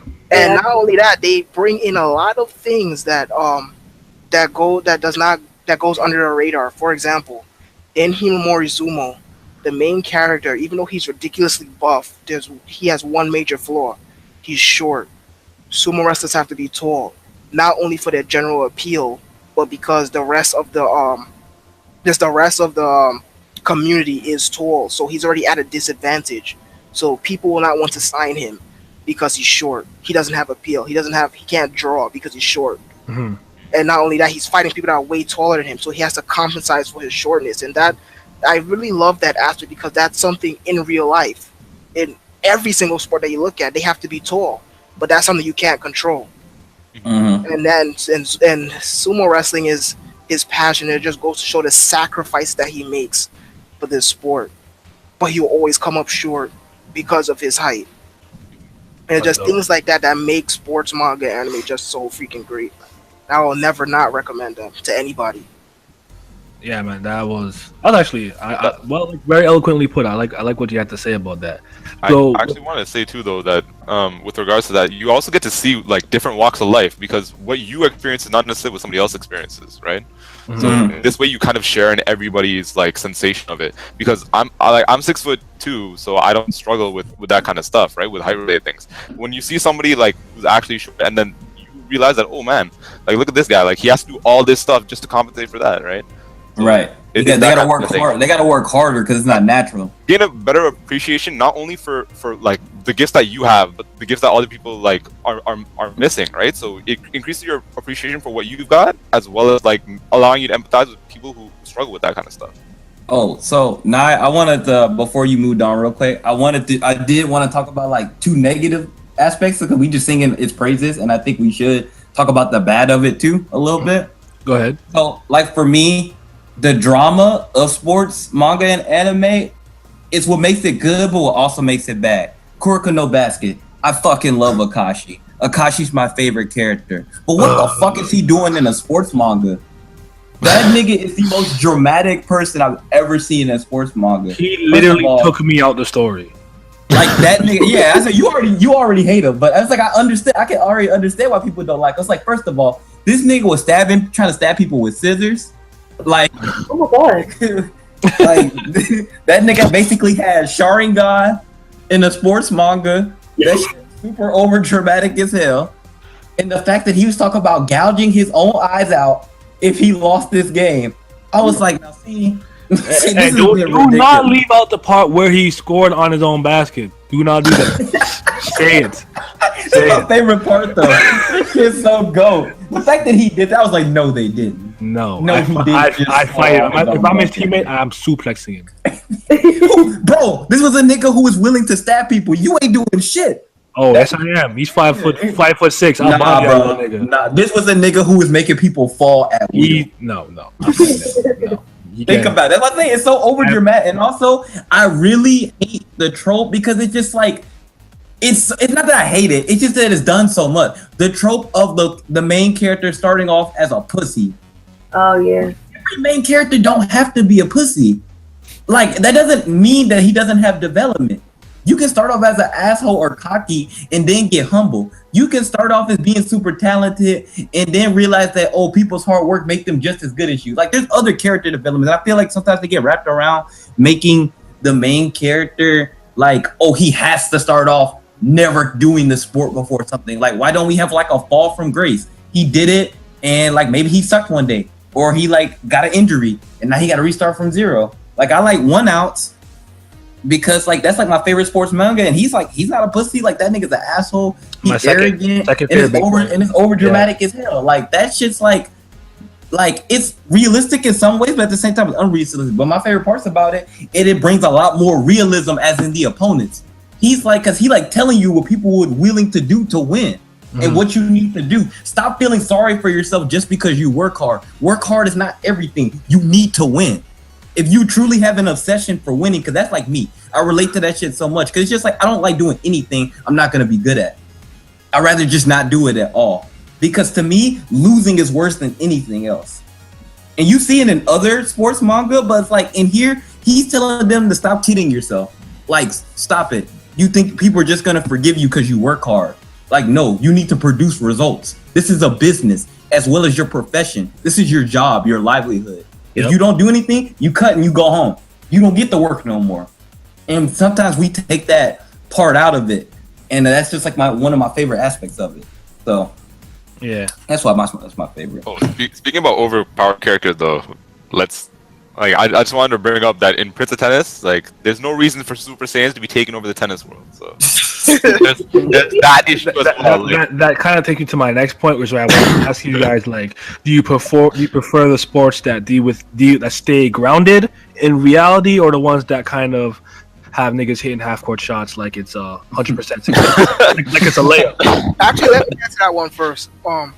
Well, my answer should be obvious since my favorite manga and anime. So, if everyone who does not know, my favorite manga anime is Kinnikuman, and Kinnikuman is Christ. Let me go. Here we go. I like to have some cow. But anyways, yes, Kinnikuman is just the definition of over the top. I mean, they're not even human; they're aliens. All of them. They're literally called Chojin, that which translates to superhuman. So, do I prefer realistic or over the top? Actually, I'm 50-50 about it. I actually like both. Sometimes I really want to see freaking nonsense. I want to see nonsense. Sometimes I want to see some realistic shit. So I think both are good. I would never recommend one over the other to somebody. But yeah, I think both are fine. I think both should equally be given a chance when watching sports, manga and anime. But just to solely give you an actual yes or no answer. I guess over the top would be more for me. Because it's just so ridiculous. It's just so fun to watch nonsense. It's just so fun to see shit that will never happen in real life. But it's just like, this is what I'm here for. This is why I like fiction. Let me see a shot from outside the building go in.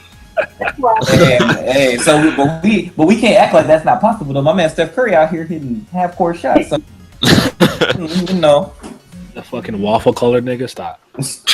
You gonna stop disrespecting the light skinned king, okay? Oh no. I mean, he's inspiration. I don't mess with light skin. He the inspiration for light skinned niggas everywhere. Dark skin. He playing basketball and he one of the best. Real nigga. All right. So, what happened? No, I'll chip in real quick. Just to follow on what I said earlier about how I prefer it to be fiction. I prefer it to be over the top because we can get the normal standard when we watch real sports. Like, why would I go out my way to watch something I can see anytime? Like, I want to see it be overdone. I want to see like, oh, that would never happen. It's just the excitement, It's like it brings up the little kid in you again when you get a chance to see someone just do something that's not human. It kind of makes the experience more exciting. For me, like, I would prefer something that is just completely over the top to the point where it's almost funny. Like, you can laugh at how stupid or ridiculous it is. And I've done it. I legit like laugh at like, oh my god, like this is so dumb, but I'm sitting there smiling, enjoying it. So, like, I hate when they lie to you. Yeah, I hate when they lie to you so much. Sorry, I didn't mean to interrupt you. It's like you just made me think of Holy Land. I was like, these niggas really trying to Realistic. I was like, no nigga would be punching bags and learn that shit. I think for me, it's realistic because I play them, and sometimes when I see something, I'm like, no. He's like, no, he didn't. I think the first time it really happened to me, I guess it was Kuroko, because I've played basketball enough to know what's happening. And when Minarimo was like, just literally got the inbound and just pulled up and hit that deep ass three, I was like, wait a minute. He wasn't even grabbing the ball. He was shooting shots with form already up. That shit. Not even the alley. I'm talking about literally the first time he shot the full court three, like this, in their second match. Like, I think they beat Kisei and they faced Midorima, and I was like, huh? I was like, what did I just see? And the thing about it is, like, I think with Kuroko, I was okay with it because they established it early, right? Yeah. It's one of those things where it's like the same thing. Like, don't lie to me. It's like, if you're going to be this, be this. Don't do what like Prince of Tennis did. Like I love OG Prince of Tennis. I do. I love it. It's so fun. The second one don't exist. It's like what I like about it is they use that like pseudoscience. You know, like where it's like, he put so much backspin on it that when it hit the ground, you know, it flew back into the net. You know, like it's like okay, ideally if you could do this, sure. You know, like I'm okay with it to a certain degree. Like the twist serve is is based off the kick serve. Like it's a real thing. Like I know some of these things are like grounded in some kind of realism. But the point where in New Prince of Tennis, where my dude Jesus he dropped a shine. Like, he made the ball glow, and it wasn't like metaphorical. It was literally shining. People covered their eyes. He hit a underhanded serve and it broke through concrete. They go, what? And then, like, I will never forget this. The first one of Echiden Ryoma's first matches, he gets hurt, cuts his eyelid, and because he's moving, his blood is going, and he's bleeding. And the ref was like, "Nah, the match is over. You can't play like this unless you stop the bleeding." Super, super strict on it. By the end of the series, my dude got crucified into the fence, and the ref was like, 40 love. I'm like, man, stop getting He's bleeding. His shirt's ripped. He is inside the fence looking like Jesus. Okay? Stop the match. He's hurt. They just let it go on. Dude was getting hit by Hadokyus and flying into the last part of the stadium stand. Like, getting up, like, nah, I don't know about that, bro. But before that, yeah, this was that shit. But I would say, like, kind of like the Haikyuus of the world and the Dyna Aces of the world, I kind of like to stay in that realm for the most part. But they are fun. It is fun. It's almost absurd sometimes. You're just like, what? That's the charm of it, I think. Yeah. Oh my goodness, that's so fucking funny. But okay, so let's get to the actual question that's here on the thing, which is, what are the makings of a great sports protagonist? What do you think works? What doesn't work? What does work? Failure. Like, they gotta. I can't stand any. This goes kind of like all over though. I can't stand any protagonist that literally wins at every single thing. Like, I want to see struggle. I want to see training. I want to see growth. So any character who just constantly like just wins every single thing, it's not realistic in that sense. Like, I feel like in order to see a character become, you know, who they will be at the end game, they have to fail. They have to be the same. Yeah, I agree with that entirely. I was about to say, even though Ippo is fire, Ippo himself is not a good main character at all. Mm-hmm. Actually, almost like none of the people are good main characters because they always win. Ippo just wins and wins and wins and wins. I mean, that's not entirely true. That's not entirely true. For the most part, he has his moments. Until recently. And honestly, his wins are never like clear cut either. I mean, they make it seem a little bit here and there, but like he works for those W's. But still, that's the thing. Let's get some L's. The real. I mean, he's just my problem is with Ippo is that the fact that he's still a crybaby with all this strength. Why is he still crying? Why is he still here? That's what it is. Like that's his actual personality though. Like he is a genuinely like nice person in that regard. So it's hard to like. I know, but I feel like when you do a sport as violent as boxing, a part of you has to change to really be good. That's my issue with it. It's like if you're going to keep winning, a part of you has to change. I feel like a little bit. I don't know. Maybe that's just my sense of realism. Because I did martial arts, and I'm a nice person in general. But when I got into the ring, I had to change into a different person slightly. Because I actually agree with that. Because that's why I couldn't play football. I couldn't play football. I don't have that just desire to go just hurt somebody, and run somebody over. Because if you really want to argue taking an L, Ippo should take an L strictly for the fact it should be hard for him to finish knocking somebody out. Like imagine he got into a situation where he hits somebody with a combo, he needs to hit them with the last blow, but he feels like if he hits them, he's gonna kill them. And they use that to their advantage and like knock him out or some shit. Now look, this is another reason why Joe is better than Ippo. Has everybody finished Joe here? Yes, I have.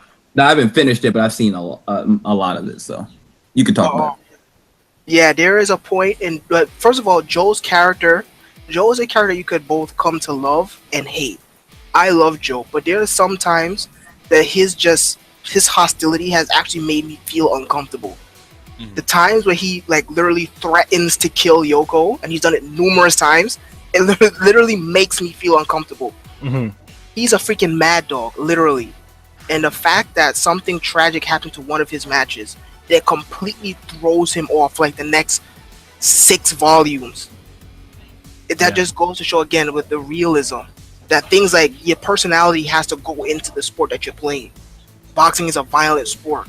You can actually kill your opponent in the ring. Right, exactly. And Ippo is strong as hell. He was already strong as hell before he was doing boxing. So Ippo's personality should most definitely play into his boxing style, but Ippo is freaking ridiculously vicious in the ring. His personality does not show at all in the ring. And that is something that also is something that makes a good protagonist on top of struggling is their personality, their off time, what they're doing outside of the sport. Yes. So like for me, I think I kind of like what Nikki said about like I don't like when they always win because it's just not believable and it's just kind of trash where it's like don't get me wrong, it is somewhat fun to just see Echizen Ryomo, this damn 12-year-old kid, just be whooping people in tennis, right?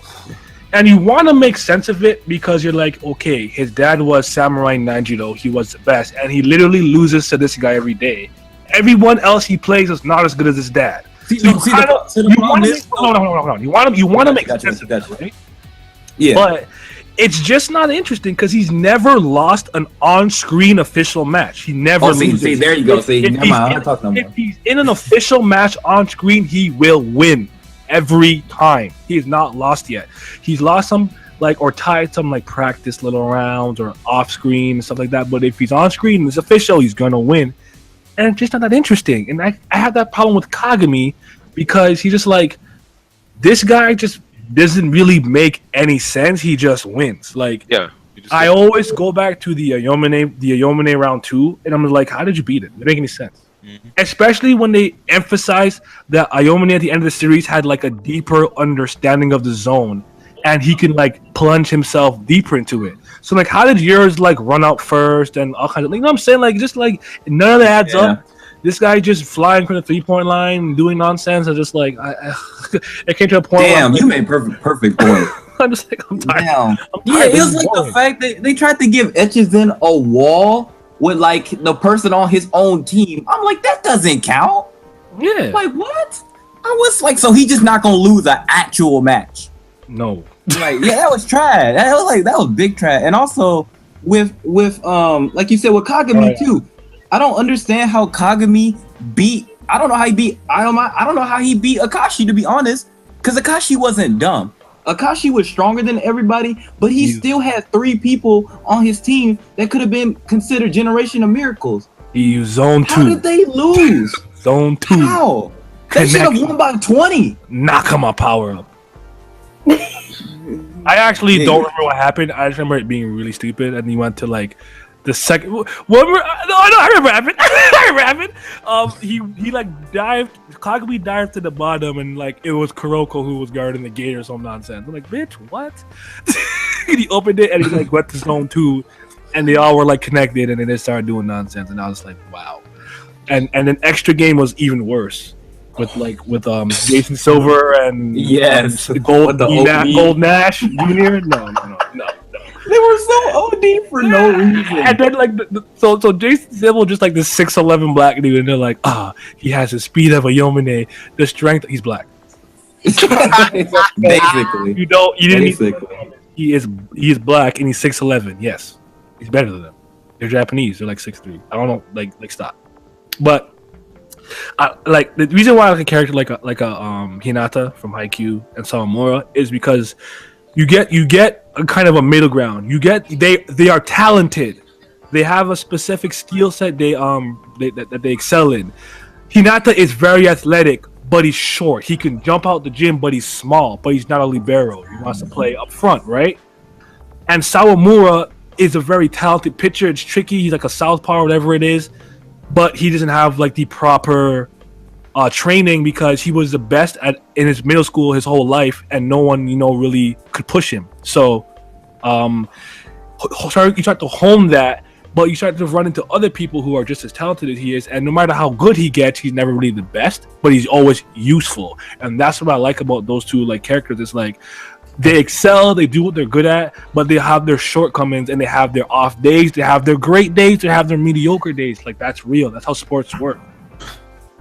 So that's why like I always found like a Hinata and a Sawamura, especially for me, are two fantastic characters. Like Sawamura also kills me, makes me laugh. He trains hard, but all that hard work doesn't always translate, because he goes into a game like, all right, yes, now it's my time to shine. But because he's thinking like he needs to prove himself so he can start, he's trying too hard and he's messing up because of that fact, right? He's not calm and collected, kind of like Furia, the monster rookie, and then he messes up, throws a bad pitch, hits the batter, and then he walks. So I find that realism for those two characters are great. But I also agree that Joe is a fantastic character.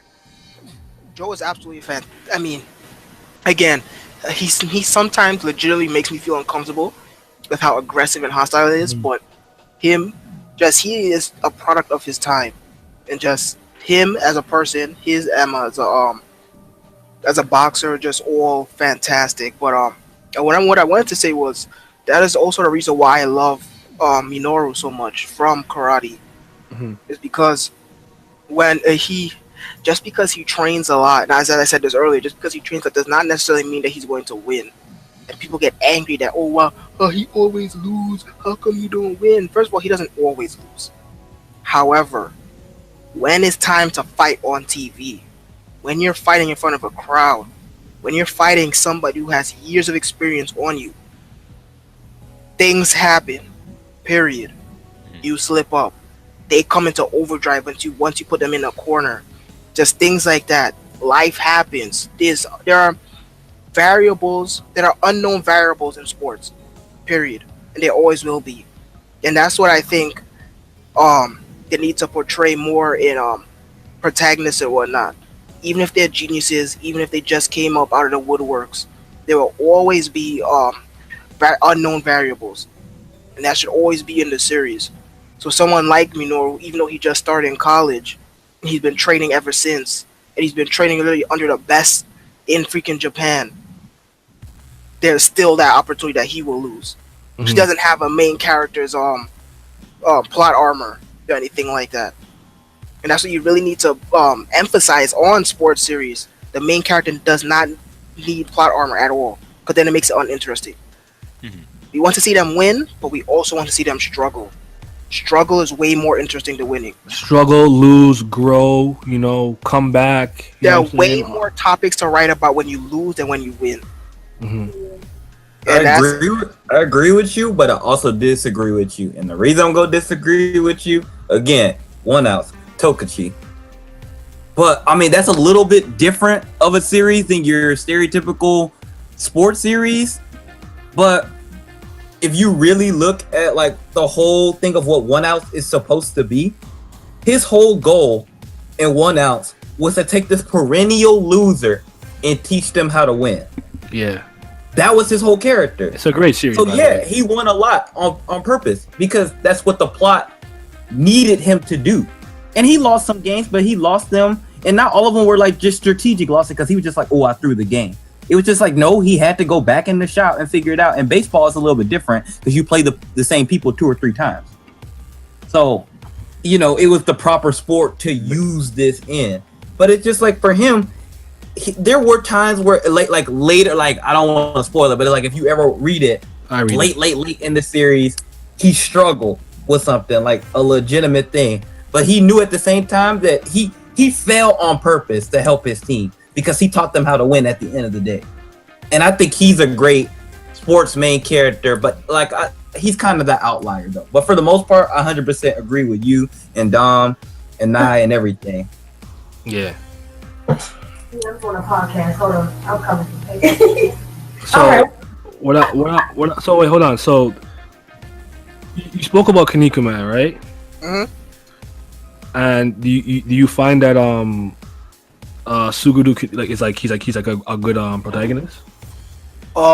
Actually yes, because he makes it so you want to follow him as the story progresses. Because even though he's the protagonist and whatnot, even though he wins a lot in professional wrestling, wins does not really matter and whatnot. K-pop aside, if you work a good match, it doesn't matter who goes over and who doesn't, because both guys could go over depending on how you win the match. But in Kinnikuman, Suguru is actually a very good protagonist because, as Vince said way earlier, it's about development. The entire series of Kinnikuman is about Kinnikuman's development. The character that Kinnikuman was in Chapter 1 is absolutely nothing like the character he is now today, and the character that we know and love of people who follow the series. Kinnikuman's development is absolutely fantastic. He goes from a freaking coward, like the most pussy ass nigga you could find. I mean, literally hiding behind his father, not wanting to go in the ring, shitting his pants, to being one of the most bravest heroes that Japan has ever seen, and making numerous friends along the way, and capturing the hearts of everybody who tunes into his fights. So yes, I actually fully believe that he's a fantastic main character, and not only that, but his comedy is funny as well. Yeah, and I mean, it's him that made me freaking go out of my way to like Gyudon in the first place. So it's just, he makes the story interesting to watch, because there are other characters there that they're cool. I mean, that's the whole story too. There are characters that are cooler than him, that look better than him, that fight better than him, but it's just about his struggle and how he develops, as both as a fighter and as a person. And it's just a fantastic story. So even though he does win, he does lose a lot, and he can do cheat stuff, but just his development from just the coward to the hero that he is today is absolutely fantastic. Was there anybody you wanted to highlight, Alan? There's no particular character that I wanted to highlight, but I just want to say that, like, I mean, you guys have said it all, to be honest, but I do want to highlight that with regards to Dial Ace, at least, I don't know how far anybody is on that series, or like whether people are planning to read that series, but like the struggle in that series is very obvious, like to the point that even when it seems like they have a good chance of winning, like and then they suddenly take a loss, like that's shocking. And then what makes it worse then is that the team that defeats them isn't even the kind of team that will go all the way to the end. I mean, like some teams do go a good distance, but then those teams also lose. So it creates this interesting dichotomy that, you know what, even if you guys are like, even if you guys are good and there's another team that's out there that's better, there's always somebody better than whoever is better than you. You know what I mean? There's always this like upward trajectory that's happening. So it inspires those kind of characters that, you know, you gotta continue doing as much as you can to try to get on top, right? Because everybody is doing what they can to be better than who they were before. Right? And so you get that real essence that like there's this continual spiraling kind of like growth that happens between characters, and I think that's crucial to any development for any character and across any series. And with Dino Ace, like, it's one of the first sports manga that I read where it was like, it didn't 1 year wasn't that long. Oh yeah. So by the end of it, your season didn't go the way you wanted, and your best players were your seniors, and they're gone. And now you are sophomore, and the freshmen you got are not nearly as good, and now your team's not even as strong as it used to be. And that struggle just starts all over from the bottom now. But the sophomores, they're kind of the leaders, right?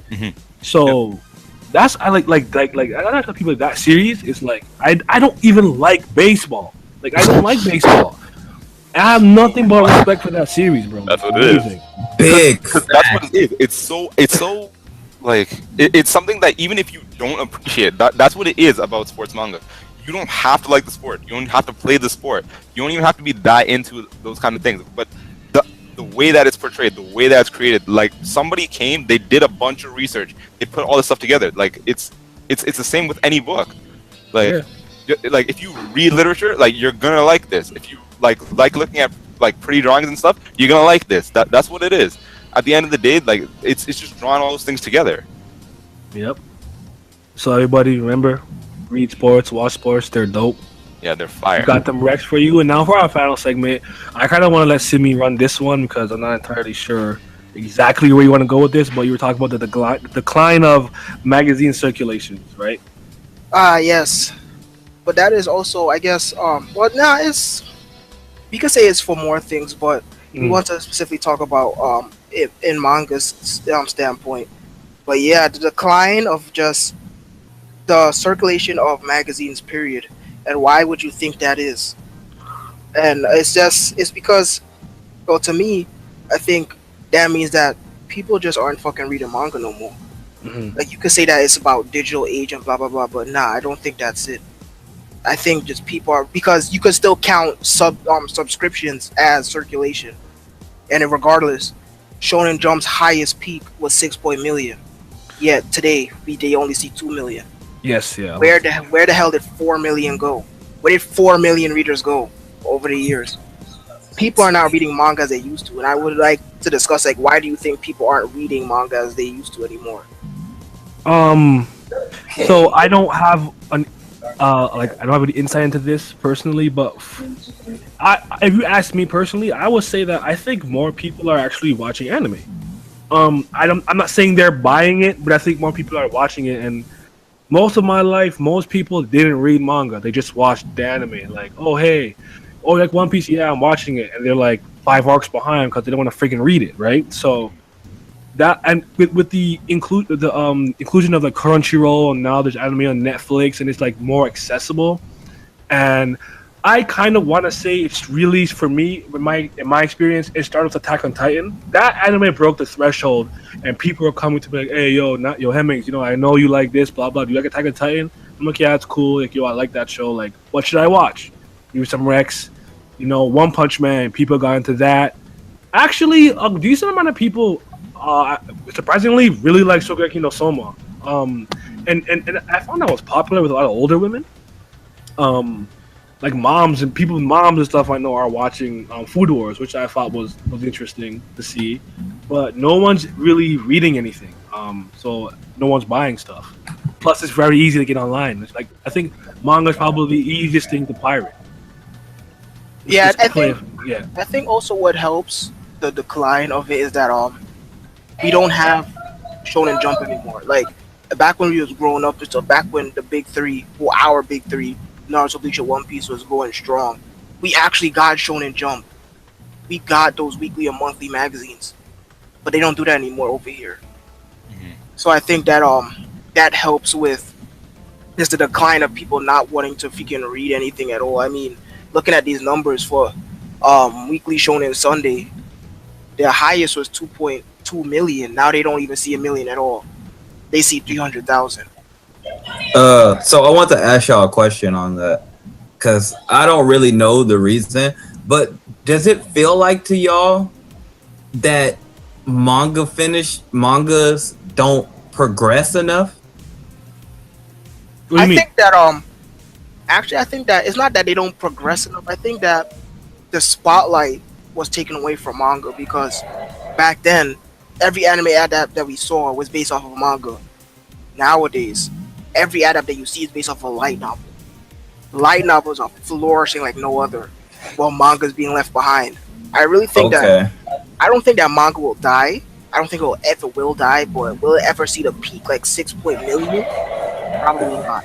Well, also, it's just like what I think about is just like, you know, everything we read that we recommend people is something that's ongoing but already has like, you know, a bunch of time put in, or something that's already completed and old. What about like brand new, spanking new manga that comes out? How do you access it? How do you find out about it? That to me, that is the issue. And then like they're still like in a very beginning stage. Like you read stuff like I read like Black Torch. It was like, okay, I'm kind of interested, but I don't know where it's gonna go, and it's axed after like 20 chapters or something like that.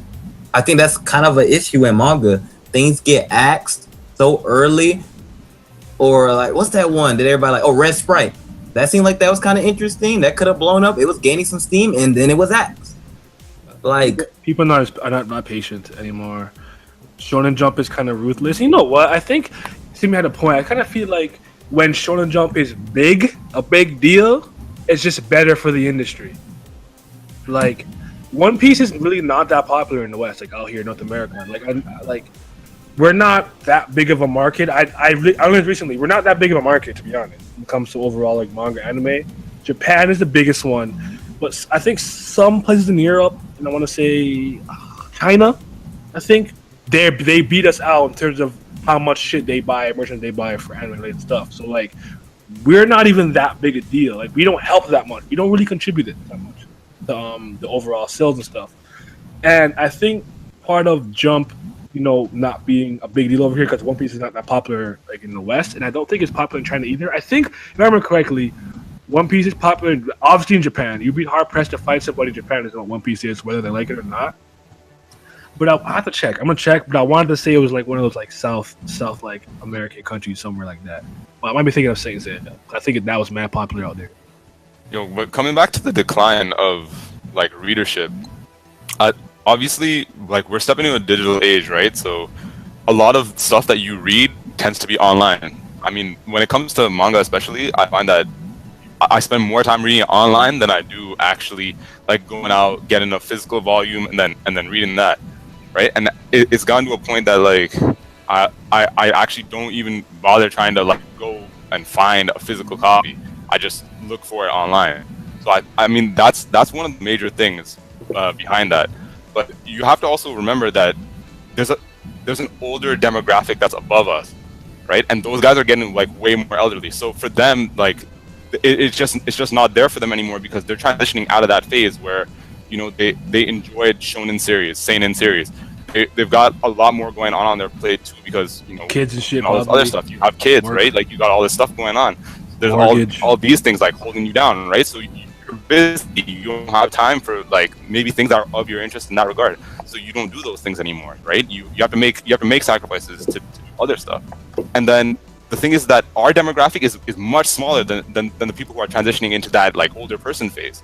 So people like in this age group, like again, like there's a big stigma that went around for a while too that, you know, like anime is not cool or manga is not cool, and like we've seen like that there's been change in that, but like it's a slow progression as well in that sense. And again, it's like what we said before, that it's about people want to watch anime. They don't want to read things. They want to read manga like that, right? They'd rather see the visuals happen. They'd rather see all the action like happening and all this other stuff.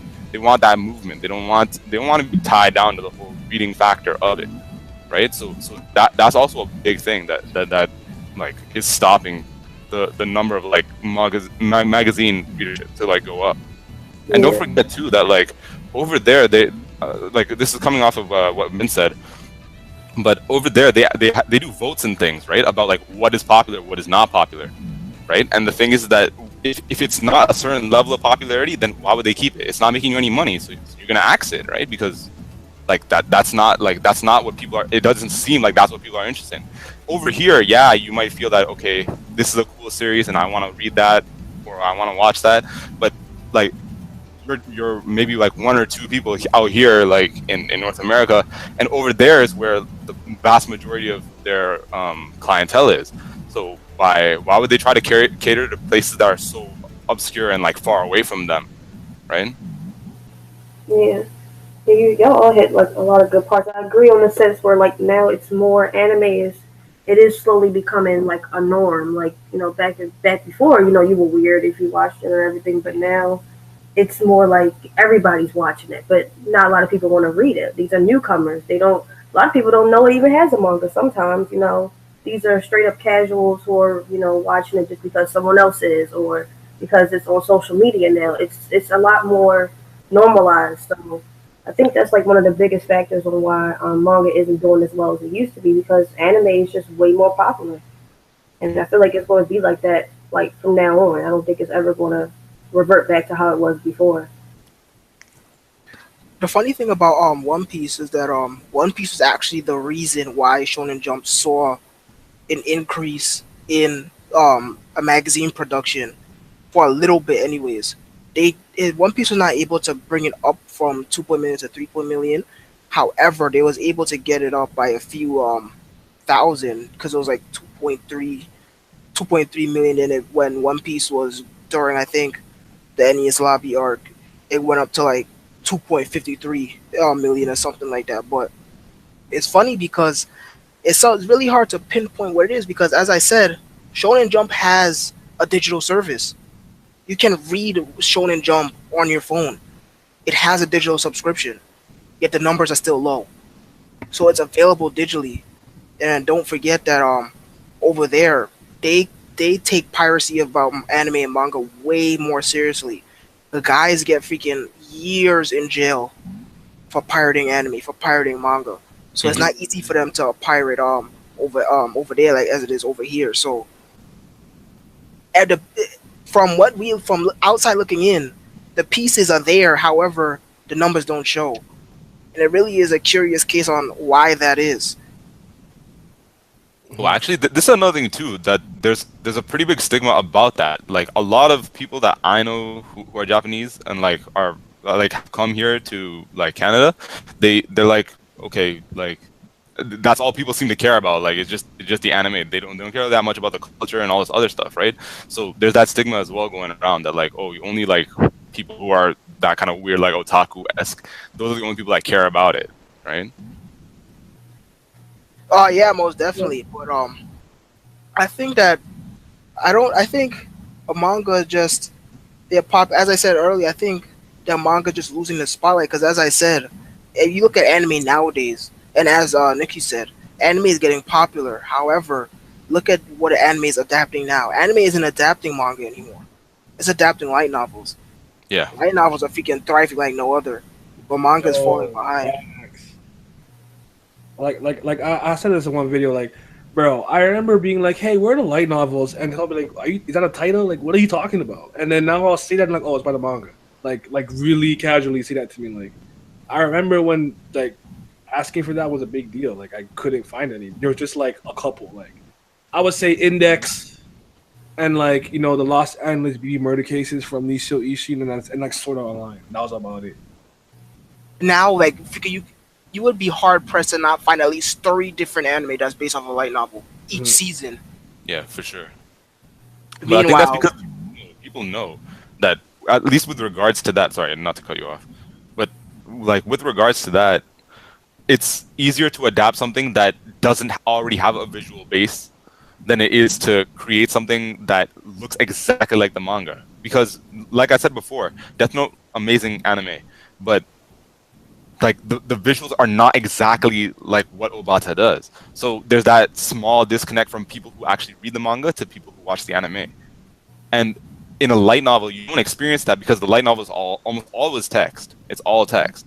I mean, there might be a couple of key visuals here and there, but it's not that same level of visual engagement that you get when you read a manga.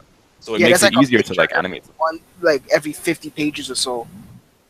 But then that just goes to show like what do freaking the actual Japanese viewers want to read, and I think that just shows the shift of what actual Japanese viewers want to read. Because look at freaking light novels and manga. Well, manga's falling behind. Light novels are thriving now. Light novels really have their own trends. I mean, you'd be hard pressed to not find a single isekai light novel out there. Damn near every other light novel is about some dude getting transported to a new world. Yeah. Yeah. With a paragraph for a title. Yeah, And that's what they want to read. long titles. I can't believe I was an alien that crash landed on Earth and my mom is a chicken? Like, what are you talking about? Who did this? But yeah, I really think that's what the Japanese viewers they really want to read, because manga back then, you have to also remember, you also have to take into account the time periods. Manga actually helped a lot of people's lives. Manga was basically helped Japan as a country, going all the way back to Joe. Joe was a hero of his time. Joe was created after the World War II bombings. He's a tragic hero because of that. He's a tragic hero because Japan was shifting from the isolationism to now being more westernized and whatnot. And from Joe all the way to 2010, manga was just helping helping people's lives, their daily in and out lives. And now that Japan is, they're fine and whatnot, and they're more modern than freaking anything else, just that appeal of manga's lost, and now they want to read other shit. And light novel seems to be that shit, because light novels have been around since fucking forever too, but they never thrived. But now all of a sudden they're thriving while manga is declining. I don't think that's a coincidence at all. That's interesting, actually. This might just be me, and I've said this about like film and TV and other things, but the idea is that when you read a book, you're there much longer than you are with any movie or a TV series. So it's always weird to me to see those things readapted. So the idea is that when you read a book or a light novel, you're much more invested in the characters. You're there with them much longer. You're there with them through even like very mundane things, because like something interesting will eventually happen, will come along. So there's a level of immersion that happens when you read a light novel that you don't necessarily get when you're reading a manga. Because look at series like Hunter x Hunter or Berserk, which take a long hiatus. So, like the hiatus is so long that you sometimes become disengaged and you might even forget about the series altogether. So it's that kind of thing. With a light novel, people tend to be very consistent with how they come out with stuff. So I think that definitely plays a factor in people like making that switch over. Yeah, not only that, but the crazy thing is, because as we've seen, like manga gets updated weekly. Now there are some manga that get updated monthly, but manga for the most part gets updated weekly. Light novels get updated once a month. All of them do, because they don't come out in chapters. They come out per volume. Mm-hmm. So the fact that even though they don't come out nearly as much as manga did, yet they're still flourishing, just goes to show what people want to read. It doesn't help that all these mangaka, they're lazy. They don't write. They don't. None of that. So, well, I mean, their conditions are also not the best in a lot of scenarios, right? There are lots of mangaka that they suffer all kinds of things. Plenty of people have bare health issues. They're going on with them. Like they're trying to live their own life too, but it's hard that every week you got to be churning out something. Something has to come. You have to give something to people, and so that's why a lot of mangaka switch over to the 1 month thing. And then once you start doing that, then it kind of becomes a whole slip and slide thing, where now you're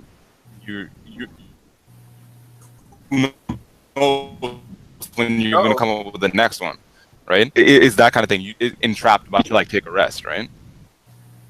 Yeah, because manga as a profession is freaking brutal. It's as brutal as being as someone in combat sports, because or an anime. That's your whole livelihood right there. That's what your entire life has to go through, and it's not easy. It's painful, and they have to really like what you're doing. They have to do week in, week out. I mean, your fingers falling off, your wrist falling off, your head falling off. They don't get no type of break at all. But meanwhile, with light novels, they could just churn out a freaking volume at their own pace, drop it once a month, and be done with it. But the funny thing is, I actually do not think. I think all the information is completely irrelevant to why manga is declining in Japan, anyways. But I really think that it just helps. It helps that anime nowadays are being adapted by light novels. There are freaking a fuck ton of light novels wherever you look. Nobody wants to freaking read. Nobody has patience anymore. They don't want to read series that are that go on forever and that might go on hiatus. And the digital age too. You can read light novels digitally. and whatnot. But that's the funny thing because Shonen Jump still has a digital service, but the numbers aren't there. I don't subscribe to shit, so there's too many. Did you want to chime in, Nikki? Cause I'm gonna end the stream soon. You guys hit like literally everything, and I'm not too like keen on it. Like, you know, it's not like a topic I'm real knowledgeable about. So, but like literally everything I kind of thought about, you guys said anyways. So no. All right, I mean that's fair. So like, you know, any last comments? We can keep going. I'm ending in like 2 to 5 minutes. No, I ain't got nothing else to say. Okay. I'm good. All right. That was a good talk. Good talk. That was good. I'll probably put it up tomorrow. No, One Piece come. Oh, we'll see. We'll see. But thank you guys for joining me. I thank everyone who watches. Follow everybody. There's stuff. The channel. Wow. Their Twitters will be in the description, and Alan's blog will be in the description. You already know what it is. Alan's always here. Hey, let's get it. Simi's a new regular. Hopefully we'll have Mickey more. And yeah.